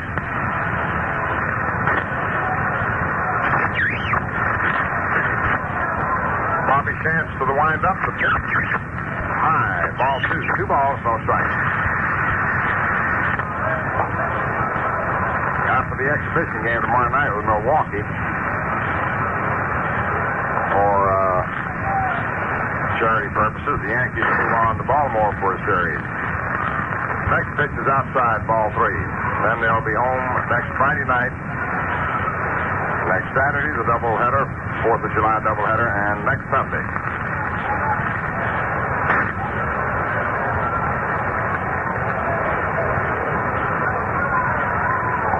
The 2-1 pitch. It's bunted foul to the left of the plate. Strike 2. 2-2.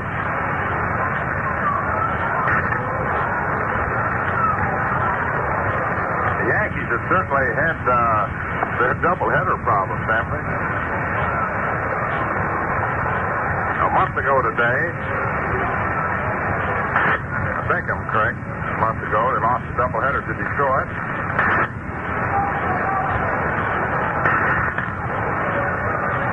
No, it wasn't a month ago, it was the 14th. They lost a doubleheader to Detroit on the 14th, and lost a doubleheader the next Sunday, which was last Sunday, to Cleveland, and they're on the way to losing a doubleheader today to Chicago. That's the 3 of the toughest opponents. The next pitch is hits foul down the third baseline. Can you imagine what even breaks in those 3 doubleheaders would have done to the standings?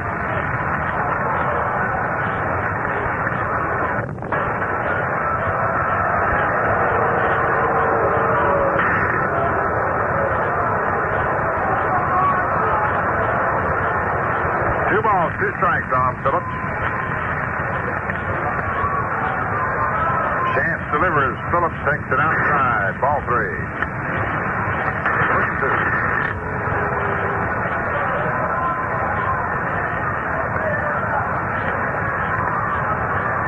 Last year, the Yankees had a lot of trouble in Sunday doubleheaders, too.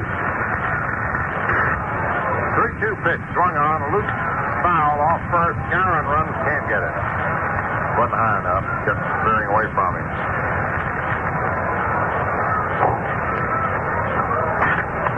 Pete Callison, just as busy as a beaver. Do you see figures in your sleep?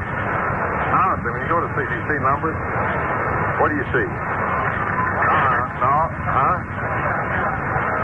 No, what do you see? Sines and cosines. The 3-2 pitch. Swung on, hit down the third baseline. It's a fair ball.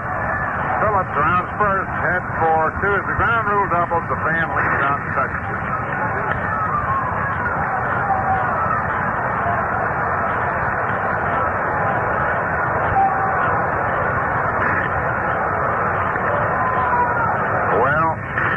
It's hard for a fan not to lean over and touch the ball, but you sure can change the course of games. A ball in play is an American League rule and must be enforced by the club. Here's Jim Landis. Takes high for a ball. The fellow who leaned over and touched the ball probably kept Phillips from a triple. One of the stadium attendants now has to go over and escort him outside the ballpark. League rule. The pitch to Landis. Swung on. The ground ball hits the short. McDougal up with it. Phillips holds second. The throw to first gets Landis.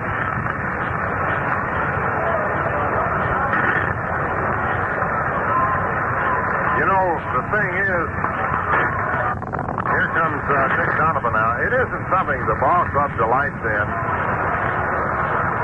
They wish it wasn't necessary, but it's the only way you can keep people from interfering with the progress of a ball game. You change it around, and besides that, fans can get hurt.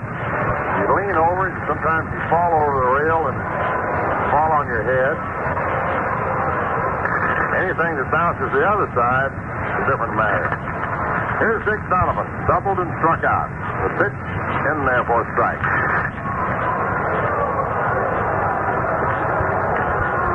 So the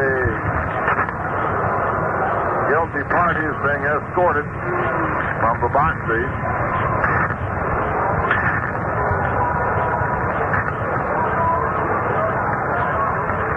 Now the delivery, low for a ball, 1-1.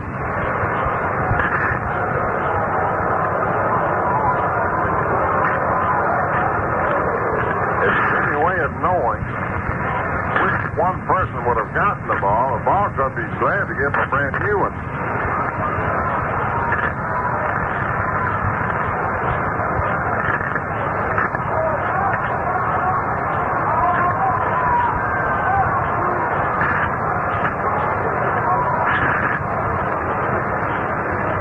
The next pitch, swung on and missed, strike 2. Perfectly understandable why people forget that.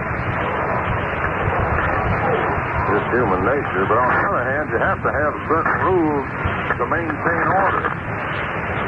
The league rules require that. 1 ball, 2 strikes. Phillips leads off second. The pitch to Donovan, swung on and missed, strike 3.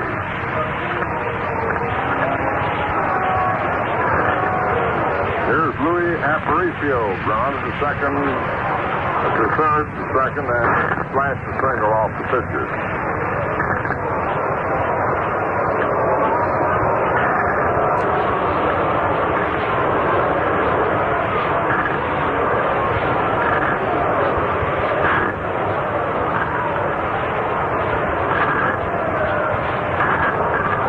Louis, right-hand batter, and the pitch. Swung on, hits the third to Lopez. The throw to first in time, and that retires the side. Peter Tripp plays New York's top 40 best-selling records every day from 5 to 8 on this program. Your hits of the week. This is WNGM New York, 1050 on your dial.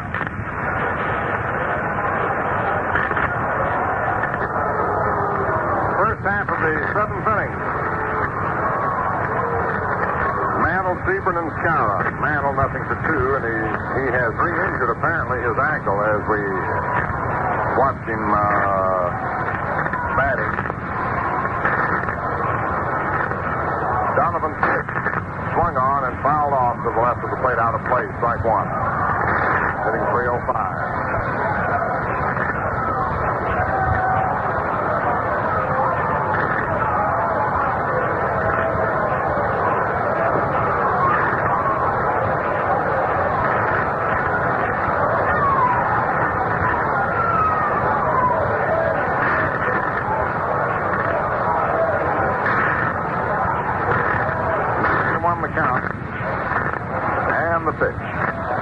Fastball high, 1-1.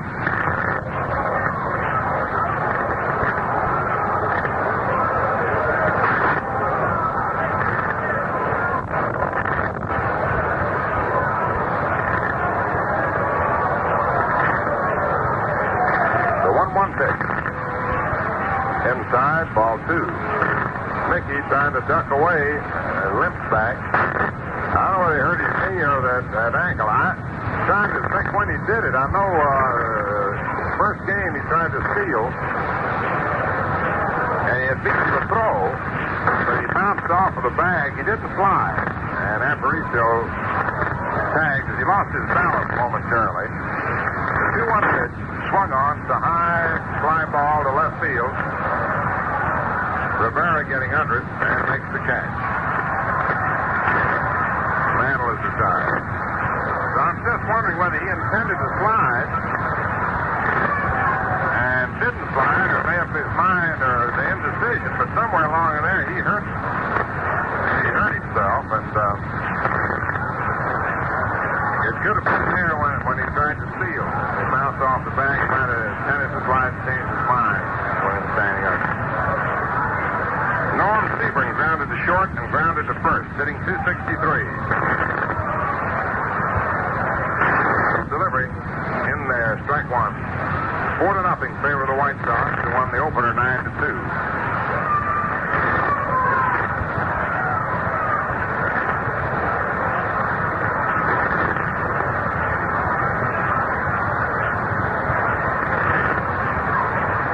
They had just 3 base runners in this game. Donovan flips and Sebring takes it outside. The count's 1-1.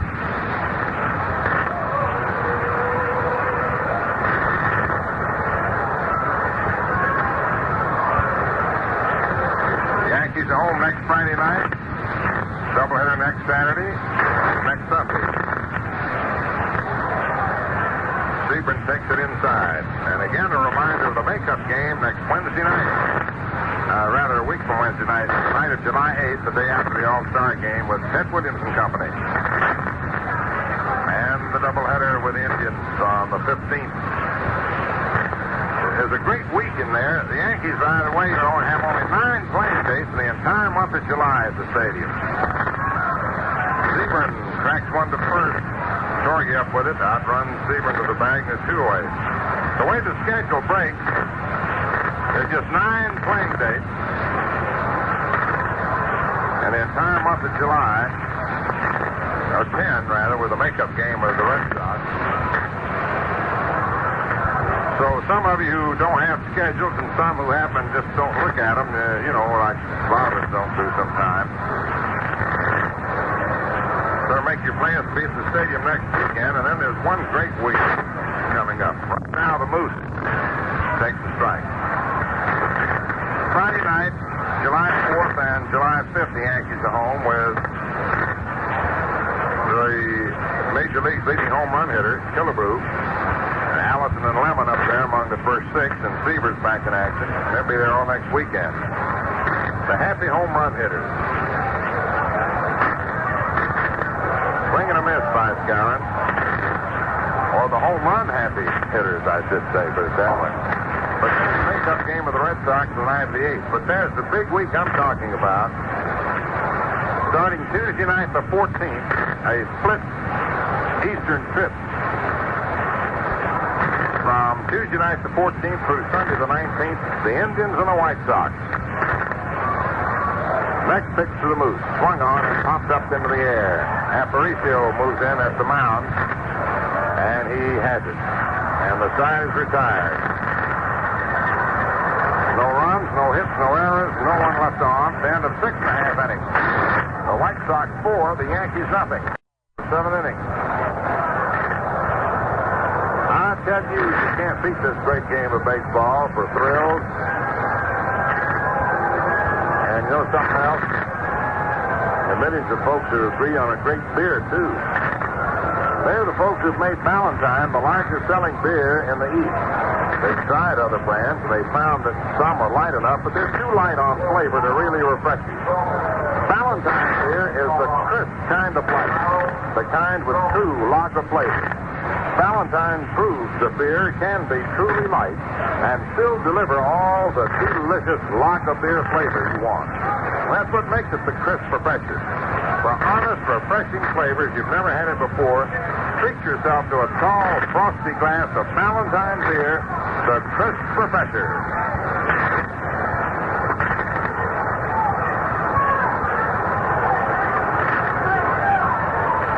In the last half of the 7th inning,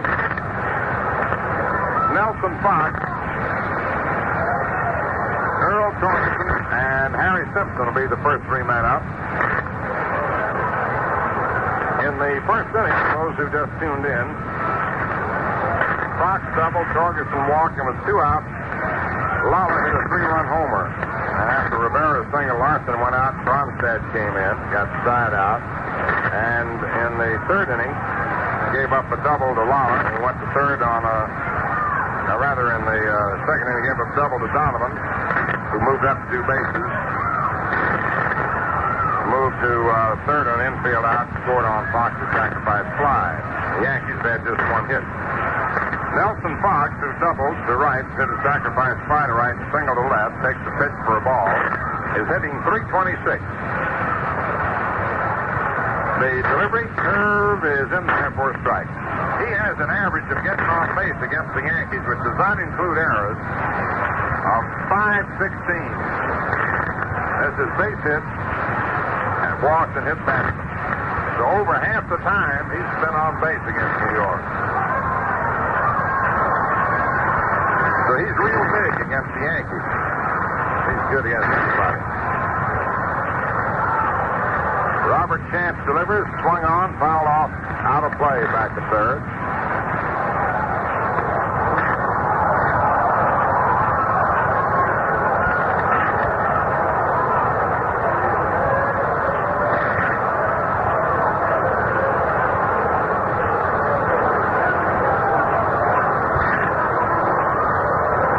One ball, 2 strikes.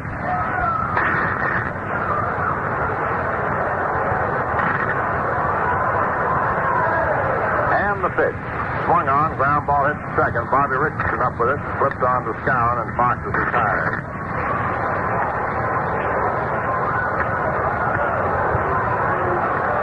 Early Wynn beat Whitey Ford in the first game 9-2. Although there was a better ball game than that tended to indicate for the most part. The Yankees led 2-1 going to the last of the 6th.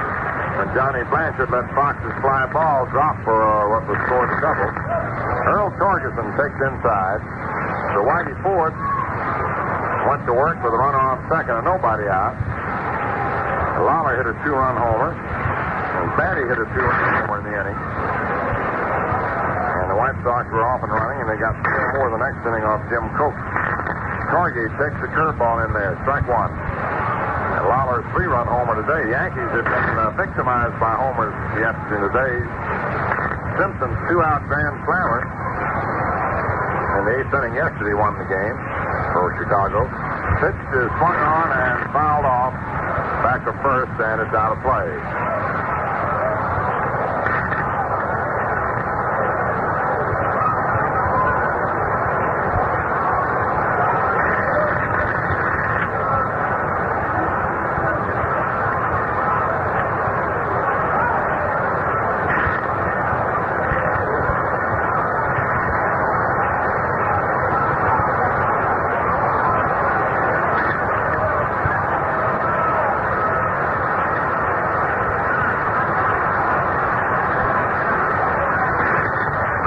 pitch. Swung on and missed. Strike 3.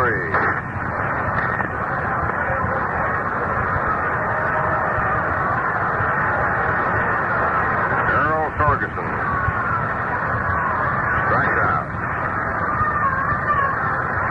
Now here's Harry Simpson. Struck out twice and grounded to second, hitting .239.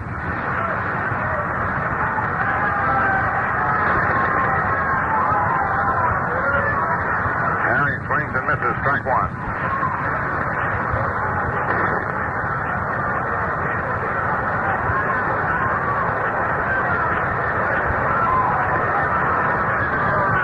Chance's pitch in there. Strike 2. 0-2.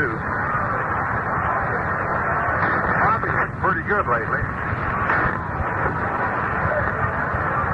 And the next delivery. Swung on, looped on into left field. Norm Seaburn moving under it.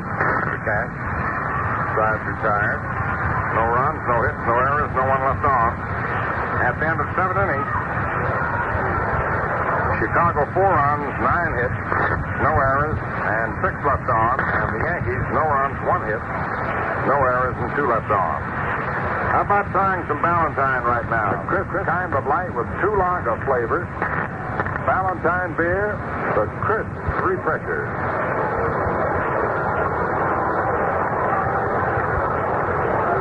We will be televising the game from Baltimore Tuesday night.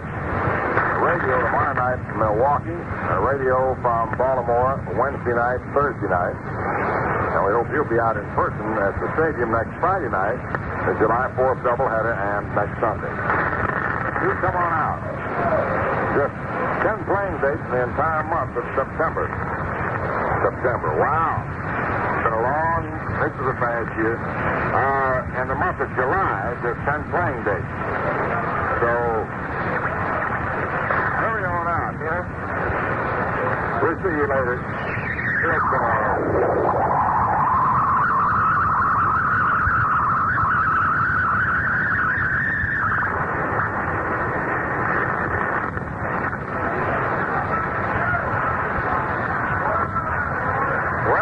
Only have 2 innings to do it.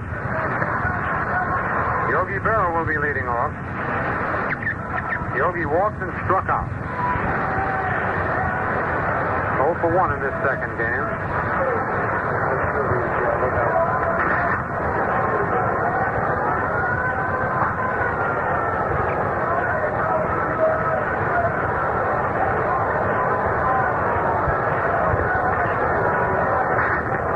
The White Sox are leading the Yankees. The first pitch is pop foul back out of play, strike 1.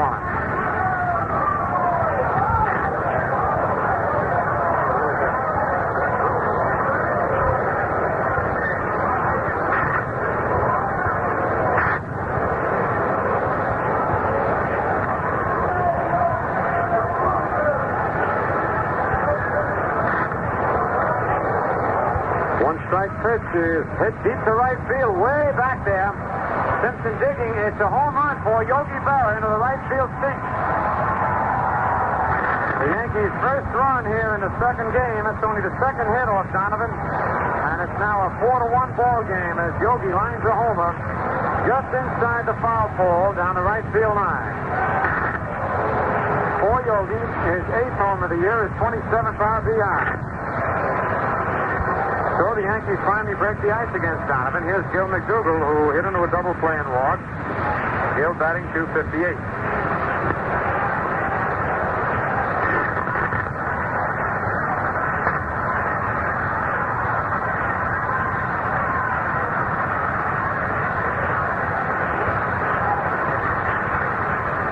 Ground ball is short. Aparicio up on the big hop. Over to Torgerson, 1 away.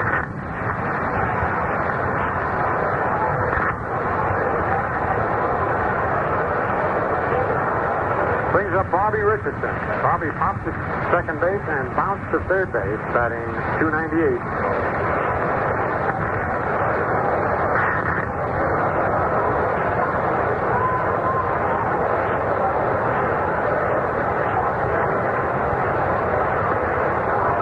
Time call.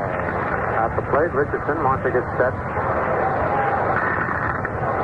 And And the Yankees are calling Johnny Blanchard in from the bullpen.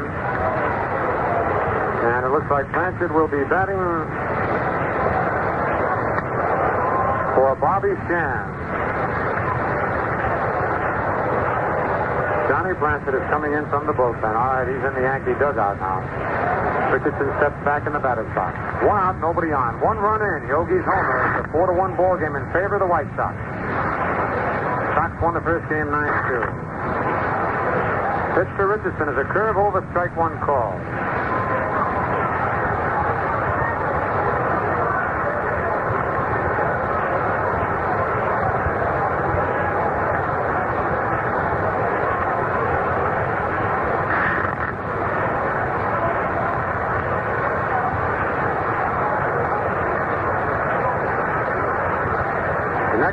Is line through the middle, a base hit to center field. That's hit number 3 off Donovan. And Johnny Blanchard is putting his helmet on.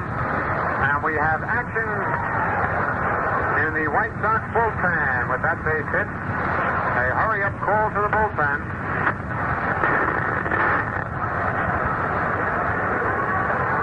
Gary Staley is up.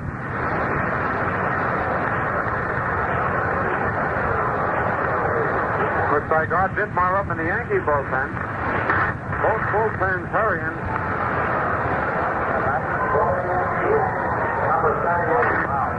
Kirk Long and Gary Staley up for the White Sox. Art Ditmar up for the Yankees in the bullpen. And here's Johnny Blanchard batting for Bobby Shan. Here's the stretch. The pitch to Blanchard is a curve low, ball 1. Blanchard played the first game out in right field and was 1 for 5. He's batting .214. Left-hand hitter. Richardson leading off first. He started, then stopped the ground ball at second base. Fox, trap ratio for 1. Back to first. Safe. He just beat it out. Man, Fox almost bobbled that ball. They'd have had 2, but Nelly got it against his chest. Had to reach for it twice. Backhanded it to Aparicio. Had to throw flat-footed. And they were lucky to get Richardson at second. The throw to first was not quite in time. So that's 2 away, and here's Enos Slaughter, who was 0 for 3, bounced the second fly to center field twice. Slaughter batting 1-5-2.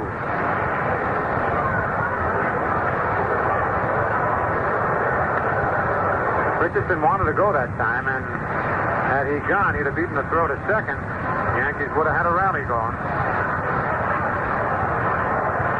2 out. Blanchard at first. Slaughter swing. No, he checked it. Ball 1. He started a swing, checked it. Ball 1.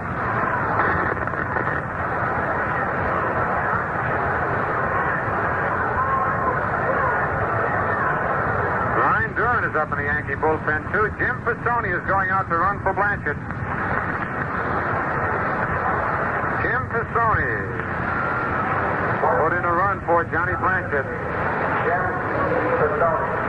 Running for Blanchard. 1 ball on Enos Slaughter with 2 outs. Pisoni running for Blanchard at first. Here's the stretch by Donovan. The pitch is popped in the air to straightaway center field. Landis, plenty of room to roam. Coming in under it. Makes the catch for out number 3. So for the Yankees in the top of the 8th, they get 1 run anyway on Berra's homer. 2 base hits. No White Sox errors, 1 man left. Score at the end of 7.5 innings of play. The White Sox 4 and the Yankees 1. Smooth and stylish. That's Tommy Edwards of MGM Records. Now let's listen to him. Secret of beer must be isolate right. With sweet auto flavor, it's isolate right. Lively golden, crystalline clear, the crisp refresher.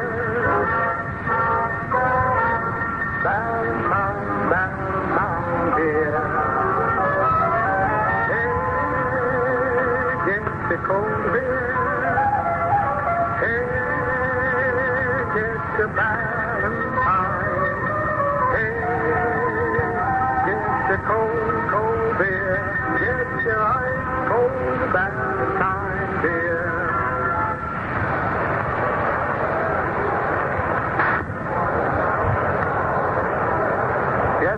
largest selling beer in the East. That's Valentine's. So why not pick up a couple of six-packs? All you got to do is look for the icy blue Valentine six-pack. It's easy to see and so easy to drink. The Yankees have their fifth pitcher of the day coming on, Art Ditmar. Lawson started, Bronstead, Terry, Shands, and now Ditmar.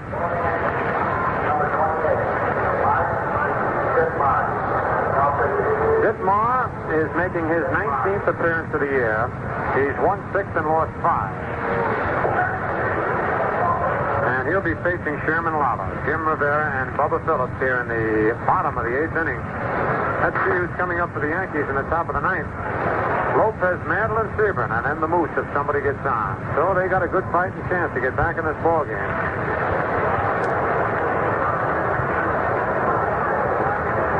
Only one other game going on right now. St. Louis and Cincinnati playing their second game, and the Cards are leading that 9-0. All the other games are over. The Indians, who lead the league, took 2 today from the Red Sox. So the White Sox have to win 2 to stay even, and if the Yankees drop this one, they'll lose 2 full games to the Indians and be 4 full games behind them.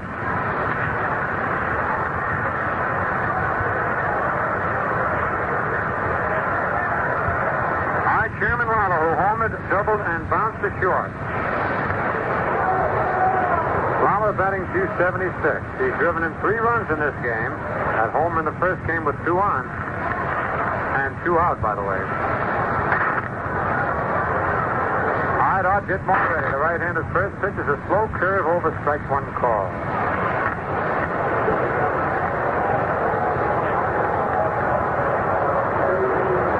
Ditmar set. Another slow curve. This one high. 1-1 to count.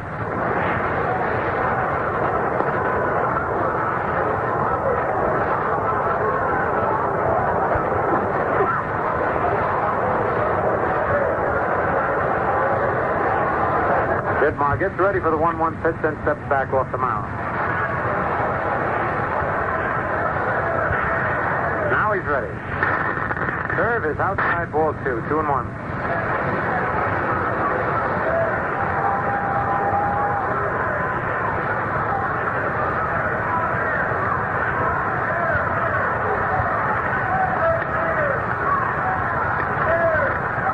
Pitch is hit slowly down the third baseline foul. Count even at 2-2.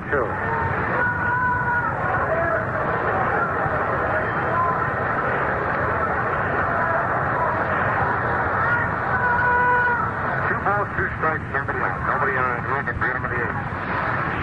Big Sox leading 3-1.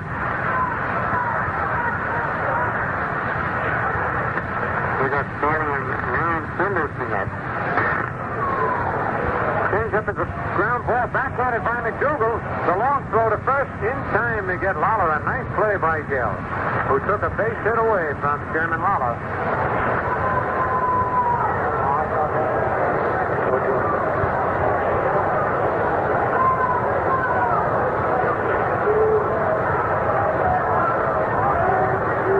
Duke Moss is up in the Yankee bullpen just in case the Yankees get something going.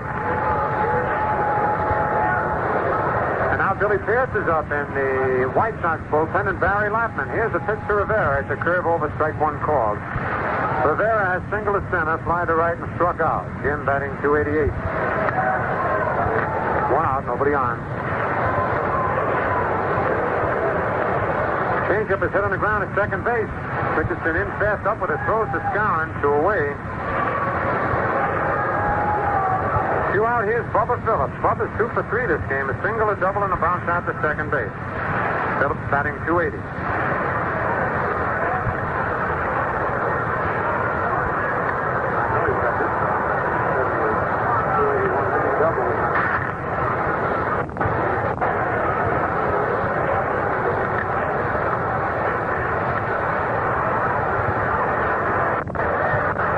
Here's the pitch to Phillips. The curve is low. Ball 1. Bubba Phillips batting .283.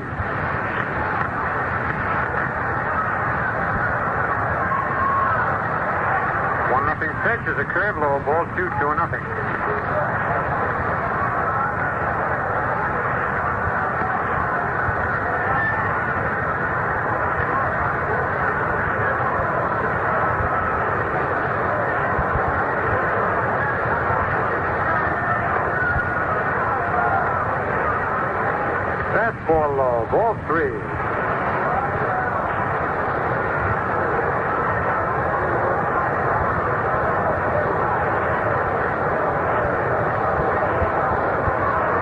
Fastball is in there. Strike one call. 3-1 the count.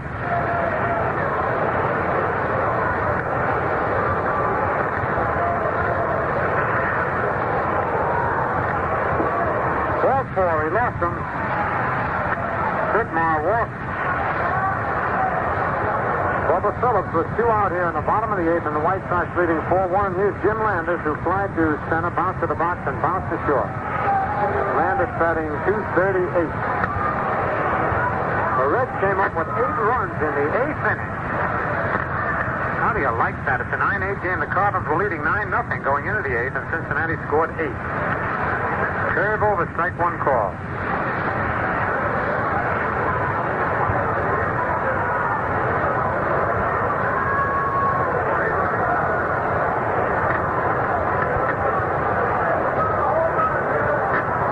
Here's the stretch. Changeup is outside. 1-1 the count.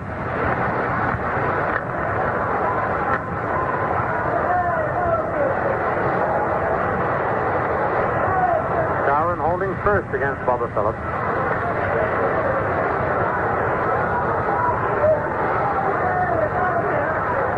Here's the stretch. Throw to first. Phillips dives back head first. He looked like he might be ready to go.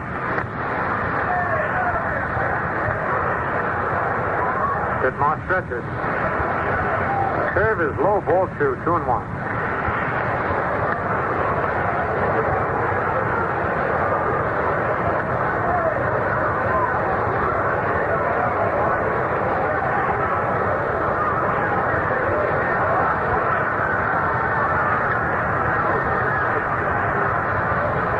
Here's the stretch. Curve is foul back. Strike 2, 2-2.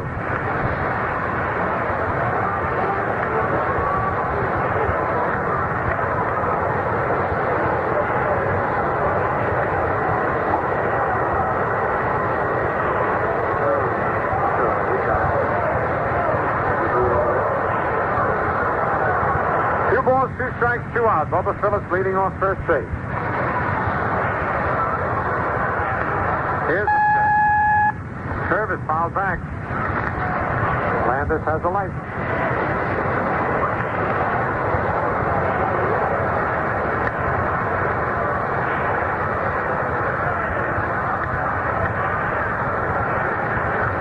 Two balls, 2 strikes, 2 out.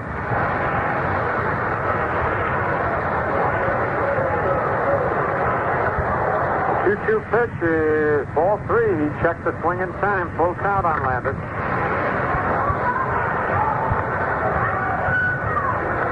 So Phillips will be off with the pitch on a 3-2 count with 2 outs. White Sox lead 4-1 here in the bottom of the 8th.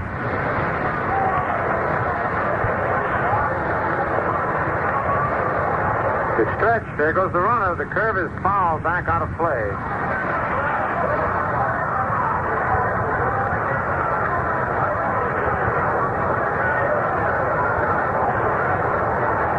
Three balls, 2 strikes, and 2 outs. The pitch is top foul. Yogi's coming back under it and makes the catch for out number 3. So for the White Sox in the bottom of the 8th, no runs, no hits, no Yankee errors, 1 man left. Score at the end of 8 full innings. The White Sox 4 and the Yankees 1. Now let's pause for station identification. For the tops and recorded entertainment, listen to Jerry Marshall's Record Room Mondays through Saturdays from 10 a.m. to 1. This is WMGM New York, 1050 on your dial. Let's take a final look at the scoreboard. In the American League, Washington defeated Kansas City 7-3. Kemmer the winner, Reed the loser. The Tigers defeated Baltimore 7-2. Marcy the winner, Pappas the loser. Charlie Maxwell had the only homer in the third with 1 on. Cleveland took 2 from the Red Sox, 5-4 in the first game. Perry the winner, Harshman the loser. Ted Williams homered for the Red Sox. Minnie Minoso had 1 in the third with 2 on for the Indians. In the second game, Herb Score pitched a brilliant 2-hitter. shutting out the Red Sox 1-0. Wills was the loser. Jim Baxter's home in the 7th, the only run of the ball game. In the National League, the Dodgers defeated the Pirates 9-4. McDevitt, the winner, Friend, the loser. Demeter, Hodges, and Neal all homers for the Dodgers. The Giants shut out the Phillies 6-0. Antonelli all the way the winner. Semprock the loser. Jackie Brandt homer in the 8th. The Cardinals won the Pappas the loser. Charlie Maxwell had the only homer in the 3rd with 1 on. Cleveland took 2 from the Red Sox. 5-4 in the first game. Perry, the winner. Harshman, the loser. Ted Williams homered for the Red Sox. Minnie Minoso had 1 in the 3rd with 2 on for the Indians. In the second game, Herb Score pitched a brilliant 2-hitter, shutting out the Red Sox 1-0. Wills was the loser. Jim Baxter's home in the 7th, the only run of the ball game. In the National League, the Dodgers defeated the Pirates 9-4. McDevitt, the winner, Friend, the loser. Demeter, Hodges, and Neal all homered for the Dodgers. The Giants shut out the Phillies 6-0. Antonelli all the way the winner. Semprock the loser. Jackie Brandt homered in the 8th. The Cardinals won the first game from Cincinnati 9-7. Blaylock the winner. Nussbaum the loser. Bridges and Gray homered for St. Louis. Wisenen had 2, and Frank Robinson 1 for Cincinnati. In the second game, the Cardinals were leading 9-0 going into the bottom of the 7th, and Cincinnati scored 8 runs. It's 9-8 now playing the 8th inning. Jeffcoat against O'Toole. Jim Pendleton homered in the 7th with 1 on for Cincinnati. And in the single game, Milwaukee over the Cubs 2-1. Juan Pizarro the winner, Hillman the loser. Eddie Matthews had his 23rd in the 4th with nobody on. So the Yankees are down to their last 3 outs. Here's Hector Lopez, who was 0 for 3 in this second game. Struck out twice, slide to right. Takes the curve over, strike 1 call. Lopez batting .296.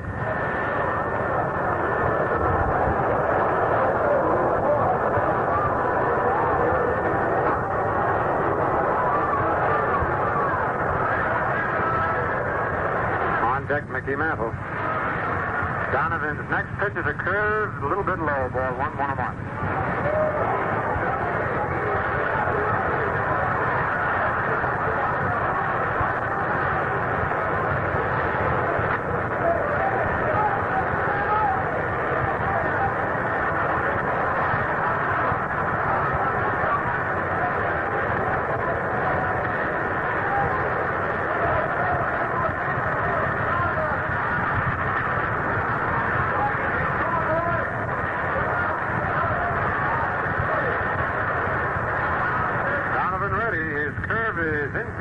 Ball 2, 2-1.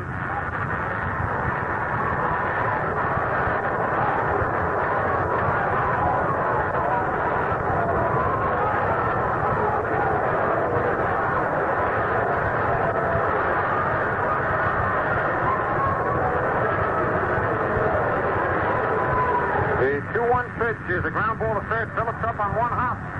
A long throw across the diamond, 1 away.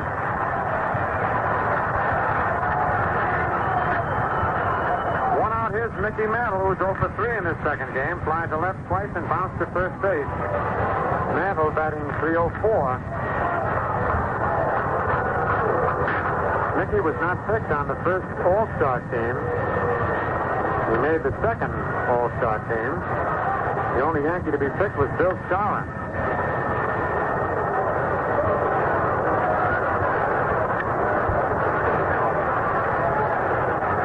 To Mickey is over. No, it's not. It's low, ball 1. Although Lawler and Donovan seem to think it was a strike.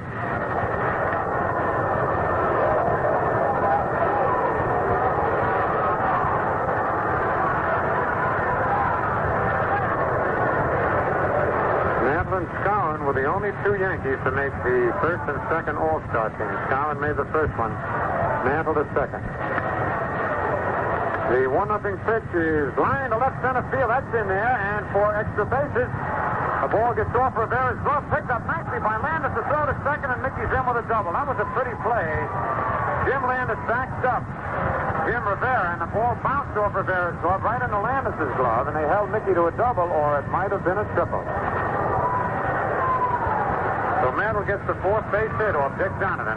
Mickey's first of this game, and his 10th double of the year. It brings up Norm Sebring, who bounced to short once and bounced to first base twice. Sebring batting .262. 4-1, the White Sox lead here in the top of the ninth.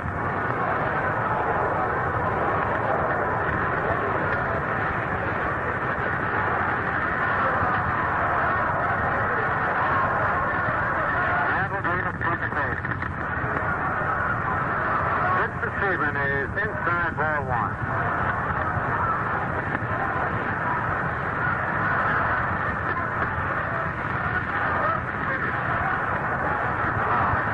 Quickly and very shortly up in the left-hand position, two right-handed. The 1-0 pitch is a ground foul outside of first, strike one, 1-1.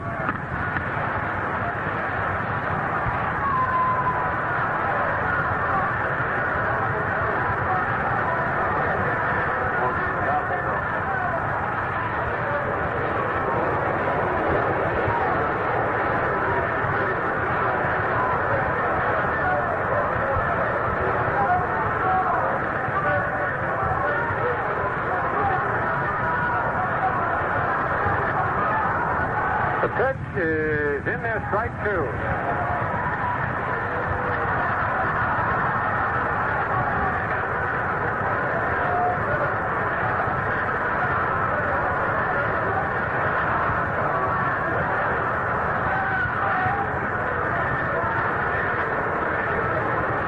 One ball, two strikes on Norm Siebert with one out here in the top of the ninth inning, and the White Sox leading 4-1. Mantle's down at second. He doubled with one away.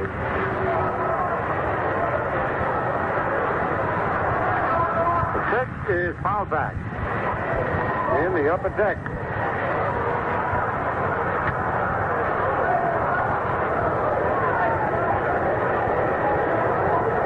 Count holds at 1 ball and 2 strikes.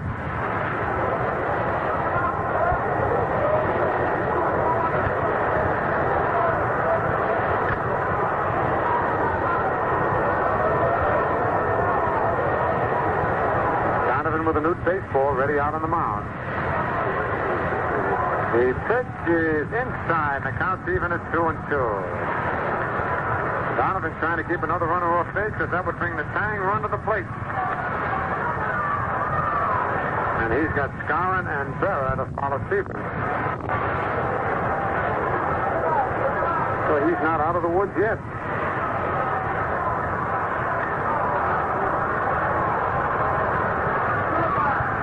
2 balls, 2 strikes, 1 out. The 2-2 pitch is fouled back against the screen.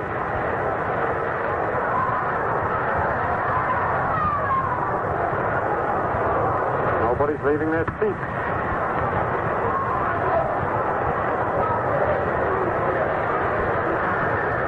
Some people have gone home, but right now everybody's sitting down. They know about the Yankees and these last-inning rallies. Once again, the 2-2 pitch is fouled. Out of play over the roof and back at third.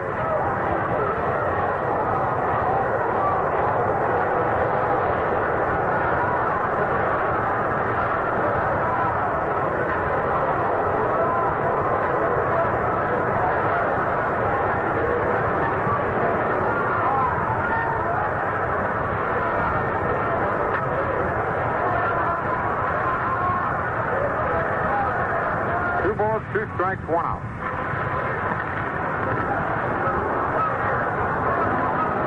The 2-2 pitch is hit out in the short center. It's in there for a base hit. Here comes Mantle in the third base. He comes in. Mantle scores, and it's a 4-2 ball game. As Norm Siebert hit one right off his fist, Mickey went to third base and stopped. He faked going home. Landis didn't bother to throw home. He threw in at second base, so Mickey went right on in. And Stephen will get an RBI.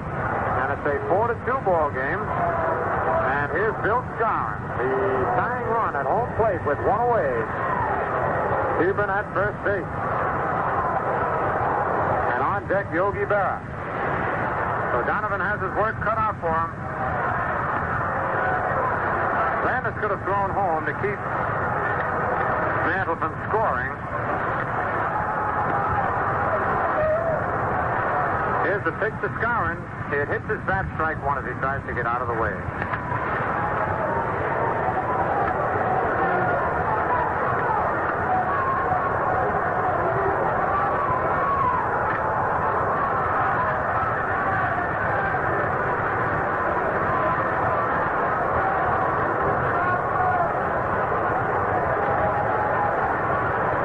Donovan stretches. Pitch is high inside, ball 1-1-1.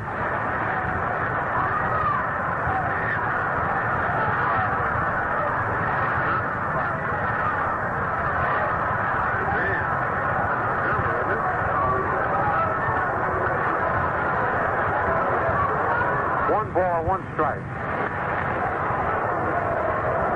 Here's the stretch by Donovan. Inside ball, 2-1.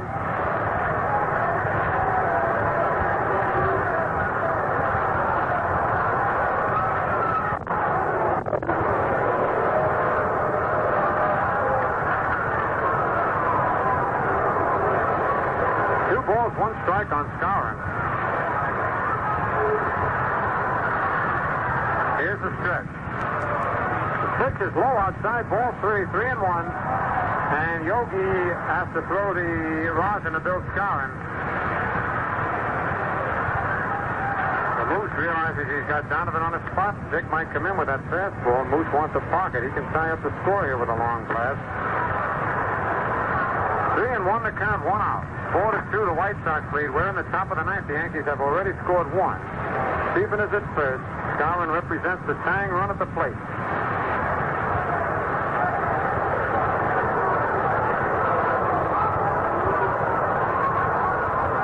Donovan stretches. The pitch is outside, ball 4. He walked him.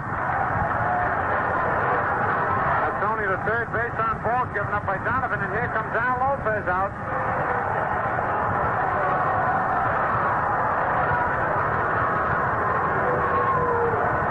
Lopez is coming out, and while he's walking out to the mound, we'll pause for station identification. Ted and the Redheads keep you entertained with chatter, music, news, and weather every morning from 6 to 10 on the Ted Brown Show. This is WMGM New York, 1050 on your dial.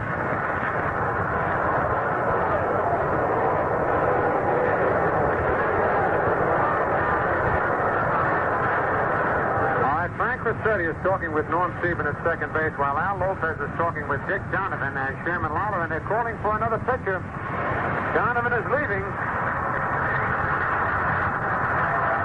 He's pitched himself quite a ball game.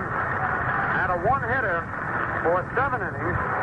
Gave up a homer to Yogi and a single to Richardson. And then in the 9th inning here, he gave up a double to Mantle, a single to Sebring, a walk to Skowron. He's out of the ball game. He's pitched a total of 8 1/3 innings. He's allowed just 5 base hits, walked 3, struck out 3, has allowed 2 runs so far. Sebring and Skowron are Donovan's responsibility. Donovan cannot be the losing pitcher, as he has only put on 2 men who, if they do score, would tie the game. But he could very well be the winning pitcher. Kirk Lown is coming on to take over. And Lown will be pitching to Berra and McDougal. And Yogi is 1 for 2. He walked, struck out, and homered.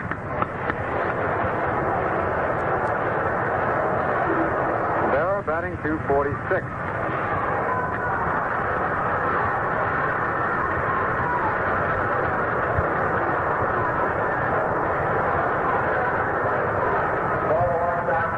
Lown is making his 28th appearance of the year. He's been in more games than anyone except Jerry Staley, who has been in 30. Lown has won 3 and lost 2. Has a pretty good earned run average of 3.71. He's third on the White Sox staff. Staley leads with 1.92, followed by Buck Shore, 3.06, and then Lown. So the right-hander has his work cut out for him.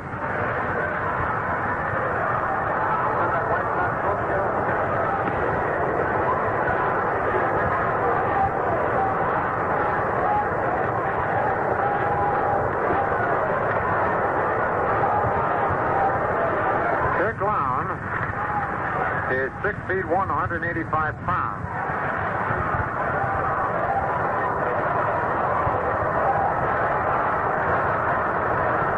From Pueblo, Colorado.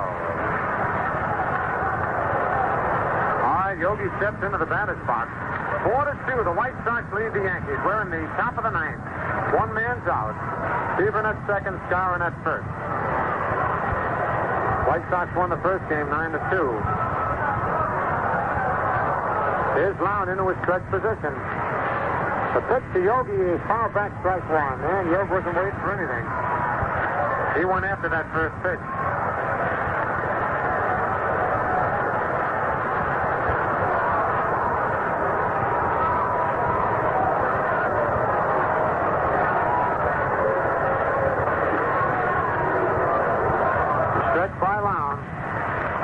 Fastball is hit on the ground at first. Torgerson up with a races to the bag for the unassisted putout. Both runners advance, and now the tying run is down at second. Skowron went to second, Stephen to third, and with 2 out, here's Gil McDougall. Gil hit into a double play, walked and bounced to short.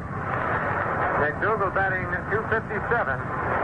He's looking for his first base hit today. He went for the collar in the first game, and he's 0 for 2 in the second game.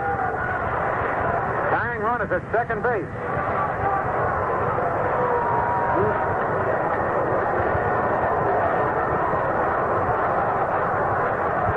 2 men are out. White Sox 4, Yankees 2. Third Brown can pitch from his wind-up position now with runners at second and third. Here's the wind-up. The pitch is low outside, ball 1.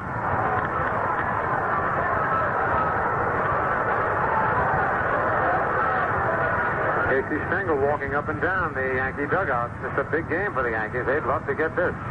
Here's the windup. The pitch is just outside, ball 2. 2-0.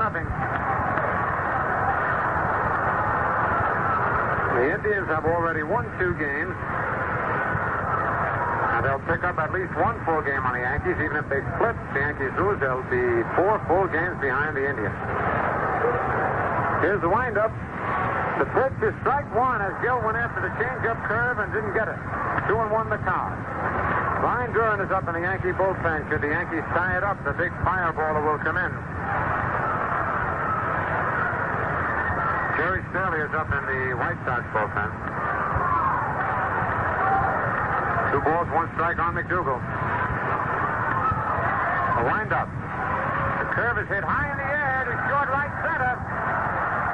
Simpson calling for it and makes the catch. The ball game is over, and the White Sox sweep a doubleheader for the Yankees in the top of the ninth. 1 run on 2 base hits. No White Sox there. Is 2 men left. And while Joe Ripley gets the totals, we sure hope you enjoyed this doubleheader.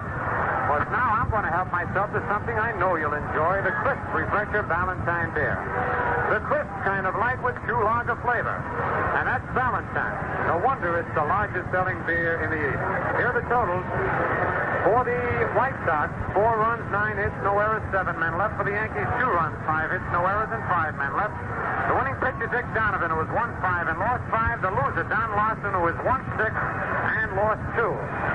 Again, the home runs were a big thing in this game, as Lala hit a 3-run homer in the first inning, and in the second inning, after Donovan doubled, he went to third on a ground ball and scored on Fox the sacrifice fly. That was all the scoring for the White Sox. The Yankees scored 1 on the 8th on Berra's solo homer, and 1 on the 9th, had a chance to tie it, but McDougall flied out to end the game. The Yankees dropped the first game 9-2 when the White Sox came up with 4 more homers, and Norm Stevens' home run with Lopez on were the only 2 runs for the Yankees. Well, we'll have another game in the 13th straight year of baseball in Valentine when the Yankees meet the Milwaukee Braves tomorrow night. Once again, Mel Allen and I will be on hand. Same station, of course, at 8:55 p.m. This broadcast was brought to you by courtesy of P. Valentine and Sons, Newark, New Jersey, and R.J. Reynolds Tobacco Company in cooperation with Sports Network and by authority of the Yankees. It was intended solely for the private enjoyment of you, our listening audience. Any rebroadcast or other use of this play-by-play description without the express consent of the Yankees is prohibited. Now Now, this is Phil Rizzuto saying so long for Mel Allen, Joe Ripley, and Pappy Durkin, and for Ballantine Beer, the crisp refresher. And, of course, for Winston, the only filter cigarette with filter blend up front. So be sure to look for the famous 3-ring sign and ask the man for Ballantine Beer. Once again, the final scores in the first game, White Sox 9, Yankees 2. In the second game, White Sox 4, Yankees 2. So long, everybody.